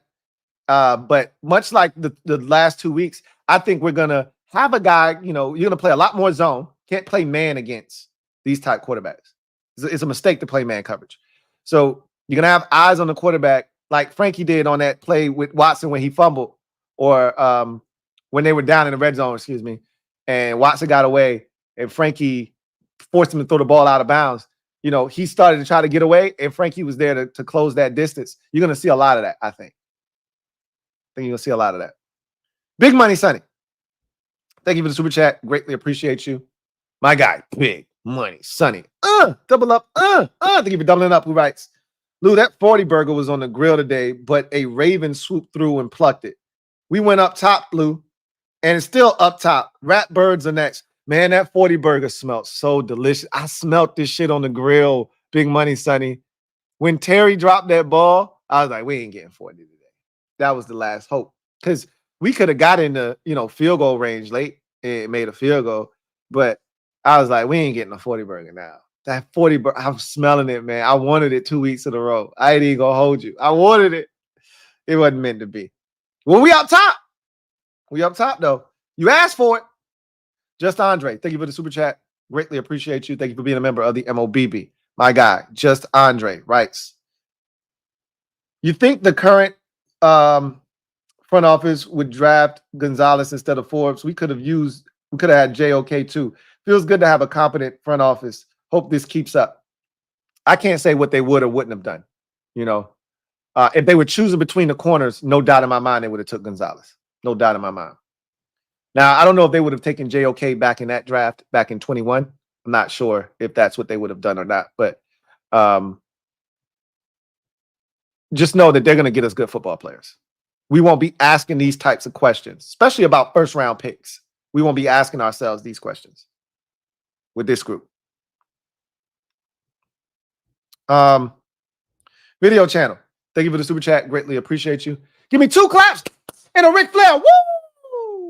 Yes, indeed. Harambe 2024. Thank you for the super chat. Greatly appreciate you. Who writes, the Cleveland Twitter posting their punters highlights. It was that type of day, right? 0 of 12 at one point on third downs, 1 of 13 overall in the game. I bet you they were posting. That's a good sense of humor by their Twitter page. JB, thank you for the super chat. Greatly appreciate you. JB writes, how many rush yards did Cleveland running backs have? I told you they went over 100 yards today. So I think they had 2 different backs. One had a 25-yard run, one had a 16-yard run. Really, they didn't do anything until the end of the game when, like I said, we started siphoning in some of our reserves. But they ran the ball. They ran the ball at the end. JB, thank you for the super chat. Greatly appreciate you. JB writes, never mind, 47. Like I said, I looked it up already. They had over 100 yards. But again, if you watch the game, good and well, they won't hitting on nothing, on the ground game. Like we did a good job of stopping the run today. Harambe 2024. Thank you for the super chat. Greatly appreciate you. Who writes, Greg Olsen just salty we fired Ron. LOL. He could be. I don't think he is, but he might be. That was his boy. You know that. That was his boy. You know what? I don't even respect it because Ron tried to get him to come to Washington, and instead he was like, nah, bro. And he went to Seattle and played out the end of his career there. So I can't even respect it. Just Andre, thank you for the super chat. Greatly appreciate you. Double up. Thank you for doubling up. Who writes, do you like Ben Morrison as a draft option next year? Potentially. What's going to be interesting is where are we drafting at? Right now, looks like we might be at the back end of the first round, so things could change. We'll see what would be available for us and what we might be into. He's going to be a good NFL player, though. I will tell you that. Red Wings 01. Thank you for the super chat. Greatly appreciate you. Thank you for being a member of the MOBB. Red Wings 01 writes, God, I love this team so much. You and me both. You and me both. I said if we beat Cleveland, I won't even stress over Baltimore. But he says, if we do win that, it's a bonus. But after how can I not be out for blood? I told you this game and watching Baltimore struggle the way that they did today, and I get it, that's family business, but I respect all, I fear none at this point. They've spoiled me to the point now where I'm looking at Baltimore and I'm like, why not us? Oh, we can't go in there and beat them. The Raiders did it. Shit, if the Raiders can do it, why the hell we can't do the shit? Get out my face with that bullshit. We can beat them. Ain't nobody above us like that. He says, will we win? Probably not, but I want the smoke. I told you, I'm bypassing smoke. I'm going straight to the flames, bro. I'm going to the source. I want it all. Hell yeah. Martin Matthews, thank you for the super chat. Greatly appreciate you. My guy, Double M writes, hey, Louie, all these critics and Giants fans, if my aunt had a mustache, she'd be my uncle. Please. That's the first time I heard that one. If my aunt had a mustache, she'd be my uncle. Look, man, let them bask in we gonna call it they little win on the road against Seattle. Let them enjoy that, man. Let them enjoy that. They almost, did they score 30 today? Did they? Because it was 29 for the longest. Did they score 30 today? They scored 29. They almost scored 30. Ooh, let them enjoy their little 29 points, man. They 2 little wins. Let them enjoy. Don't look. We got bigger fish to fry. We already beat them. They're beneath us. Don't concern yourself with the likes of those peasants. Move on. Red Wings 01. Thank you for the super chat. Greatly appreciate you. Red Wings, double up, thank you for doubling up. Who writes, best part is Baltimore's the best team we see all year. Steelers probably best defense. So after them, there's no team we shouldn't be able to beat. I think the Bears defensively will be the best team we see all season defensively. I'm just telling you. That defense is legit, man. They get after it. The Steelers, I watched the Colts. I don't know, maybe we'll see what the Steelers do tonight. That might change my mind because I think they just lose their minds when they go to Indy for some reason. But if they couldn't contain Anthony Richardson before he left that game, and they couldn't contain Jonathan Taylor,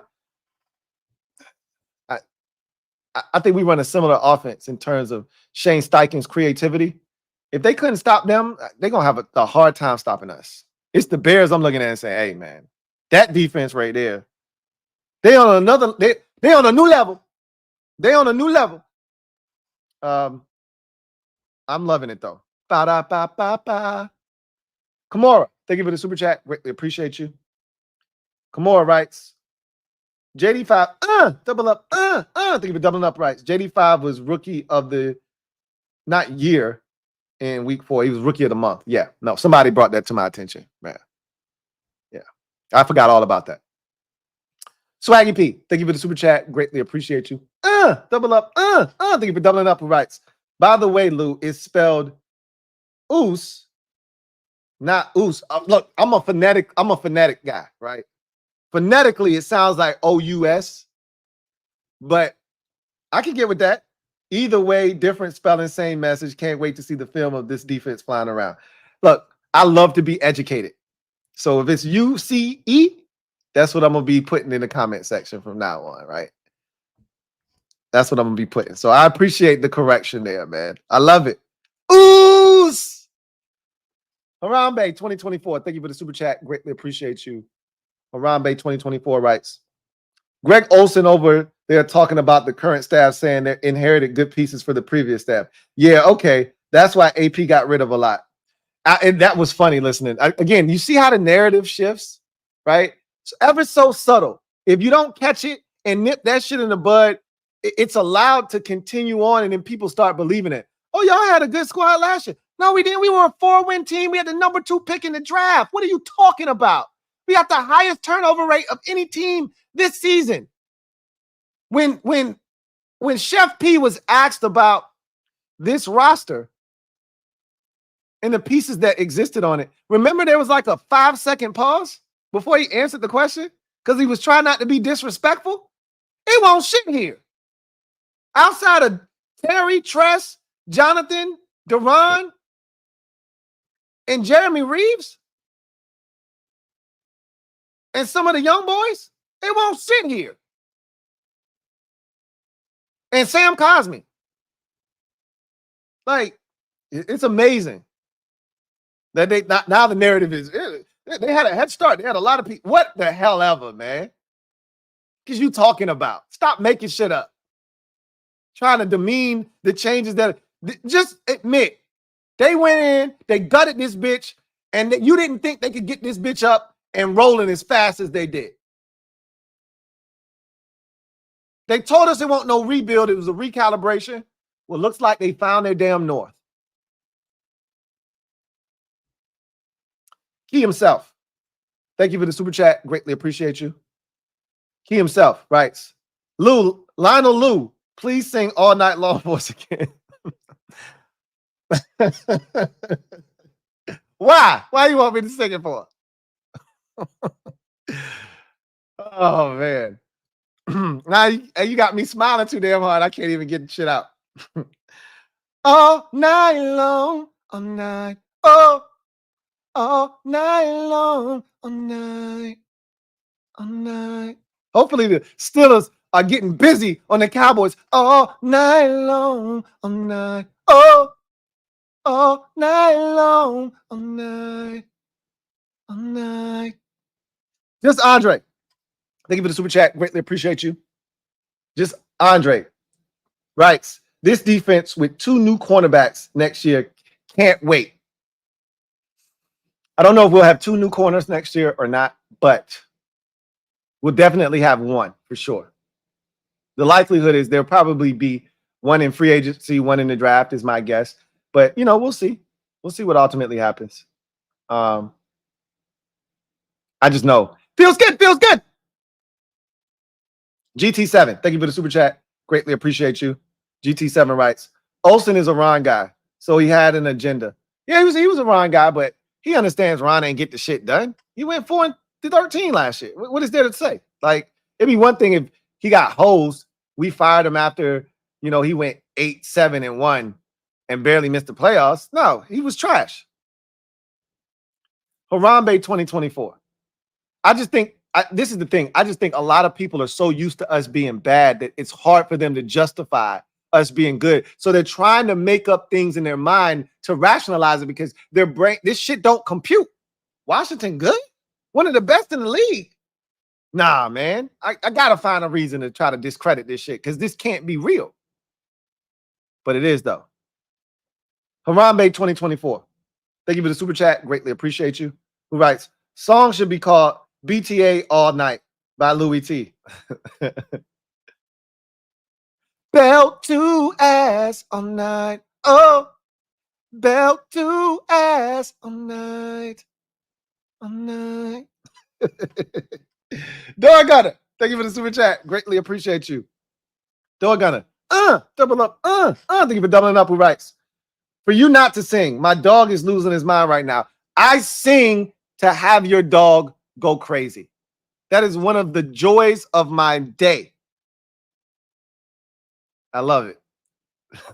I love it. Frankie, yo, thank you for the super chat. Greatly appreciate you. Double up. Thank you for doubling up. Frankie, yo, writes, Cosme a top 3 guard in the league. I think cases can be made for him to go into any one of those top 3 spots. Yeah, he's in that mix. A lot of people had him there before the season started. And now that we're winning, it's going to shine a light on guys like Sam Cosme, guys like Frankie Louvu. Guys like Terry McLaurin might get a little bit more love, even though I think those who knew about Terry. You're going to see a little bit more of a light shine now. Marcus B, thank you for the super chat. Greatly appreciate you. Marcus writes, would have been first time in 83 They've scored 35 points since 83. Who is this close? Terry catching the ball. This close. This close. And to think, we still didn't play our best ball and we scored 34 in a little over 2.5 quarters. Harambe 2024. Thank you for the super chat. Greatly appreciate you. Who writes? Real talk. Is Dan celebrating on his yacht? Hell no. He don't get no parts of this shit. He gets no satisfaction out of what we doing. Kick rocks. You get no love. Just Andre. Thank you for the super chat. Greatly appreciate you. Just Andre writes, I noticed players were trying to rip the ball out. It's a different type of time they on now. Guys going after the ball, guys being relentless, having that energy, guys trying to hit anything that moves. They was trying to tear Deshaun Watson head off in that pocket. They took a blocker, a running back, and ran him and the offensive lineman into Deshaun Watson and knocked him down. We were going crazy in that pocket today. It's a different type of time. It's a different type of energy that they on right now. It feels different because it is different. Don't you forget that. Well, we got to go inside the odds one more time. I was supposed to do this a long time ago. But real quick, you see the winning margins here. And look, looking for a new sports book this football season, BetUS has you covered. Fastest payouts in the industry. Also, get up to 10% back on your net losses twice a year. And here's the big kicker. 150% sign-up bonus on up to $2,000 on your first deposit, and then 125% on up to your next 2 deposits when you use the promo code YouTube150. So these odds are brought to you by BetUS. And we won this game by 21. So plus 1,200. You guys got to start looking at some of this stuff because there are games coming up against Carolina and like when we play Tennessee and some of these teams. You gotta look at this and take a guess, a stab at what the score is going to be, and you got to put some money down, man. It's plus 1,200 for us to win the game by 19 to 24 points. We were this close to keeping them at 6 and winning this bitch by 28, and that would have been plus 2,200. Like at some point, you got to start looking at these numbers and saying, hey, how can I make a quick come up? Even if you don't want to put down that much money, you could put down $10 on 13, 19, and 25. You probably, in some of these games, you're going to come out with $120. You put down $10, $220. You're going to come out with something if you just put down $10 on 3 of the most likely outcomes. I'm greedy. I'm going to put down 100. Last one, total points range. Obviously, the over-under was at 44.5. So, you know, that's going to be the most likely total at 41 to 50. We fell in that neighborhood because the Browns ain't do nothing in this game. But easily could have been 51 to 60 points. Easily could have been. Shit, we could have had 40 by our damn selves. Very easily in this game. Anyway, I digress. Harambe 2024. Thank you for the super chat. Greatly appreciate you. Harambe writes, Red Wing just pointed out a crazy stat. Well, I'm going to hear about it. There's a bunch of crazy stats going on about this team. I told you, it's so many of them, I can't even keep up with them no more. It's so many of these stats going around that this shit is crazy, right? I'm just telling you, it's different around here. Big shout out to BetUS for sponsoring this stream. Once again, head over to betus.com. Use the promo code YouTube150 to get you up to 150% off your first deposit of up to $2,000, and then those 2 deposits thereafter, 125% sign-up bonus. We 4-1. Kicking ass, taking names, top the division. We clear the rest of the division by a full game and a half. Don't nobody else in the division got 3 wins. Dallas has a chance to change that tonight. Dallas has a chance to change that tonight. If they don't win, we're clear the division by a whole game and a half. Feels good, feels good. Red Wings 01. Thank you for the super chat. Greatly appreciate you. Who writes, just saw a crazy stat. AP let Kurt Cole walk and traded Dotson. They have a combined 14 catches for 73 yards. LMC has 10 for 98 this year. This front office don't play around. It's easy to look at that and say that's crazy, but Curtis would probably be eating here. He'd probably be eating good too. Because if Curtis was here, you probably don't need Olamide Zaccheaus. Curtis could do all of that shit. So I tell you, his numbers would look a lot different if he was here. But to your point, they moved on from two dudes that they didn't see great use for, replaced them with a rookie and a couple of free agent wide receivers, and we're no worse for the wear. As a matter of fact, you could argue we're better off because of it. But I like Curtis. Curtis would have been fine here. But to your point, he's in Buffalo, and he's not. I'm amazed every week that I watch Buffalo, and this man is not seeing the football at all. But again, that ain't my business. That ain't my problem. Feels good to know that every week you can get it from anybody, every week. This week, Diami got you. Diami got you for the big touchdown. It could be Luke McCaffrey next week. Terry's gonna bless you every week. That's another beautiful thing that's starting to come out of this. Is that rapport between Jaden and Terry is starting to become real. Abdallah, thank you for the super chat. Greatly appreciate you. Abdallah writes, man, Louie, the way we are playing feels like the start of a new era. Let's hope we can carry on. RG3's year doesn't compare right now. No, because even though he was playing well and you could see it, we weren't winning games. We weren't winning games. Remember, we started out that season 3-6. We weren't winning games. So, totally different. Totally different.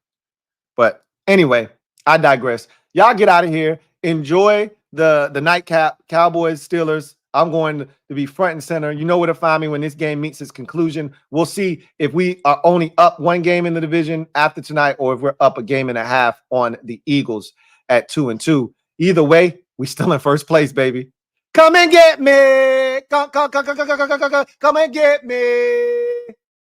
Y'all know what it is. Anybody, anywhere, anytime. Just Andre. Thank you for the super chat. Greatly appreciate you. Who writes, I was high on Dotson too. That trade looking better. I was just surprised. I wasn't tripping about the trade. I was just surprised they did it. But each week that passes, that trade looks better and better for the good guys. 2 claps. Woo! And a Ric Flair. Let's see the Cowboys get belt to ass tonight. That's what I'm hoping for. Either way, we in first place.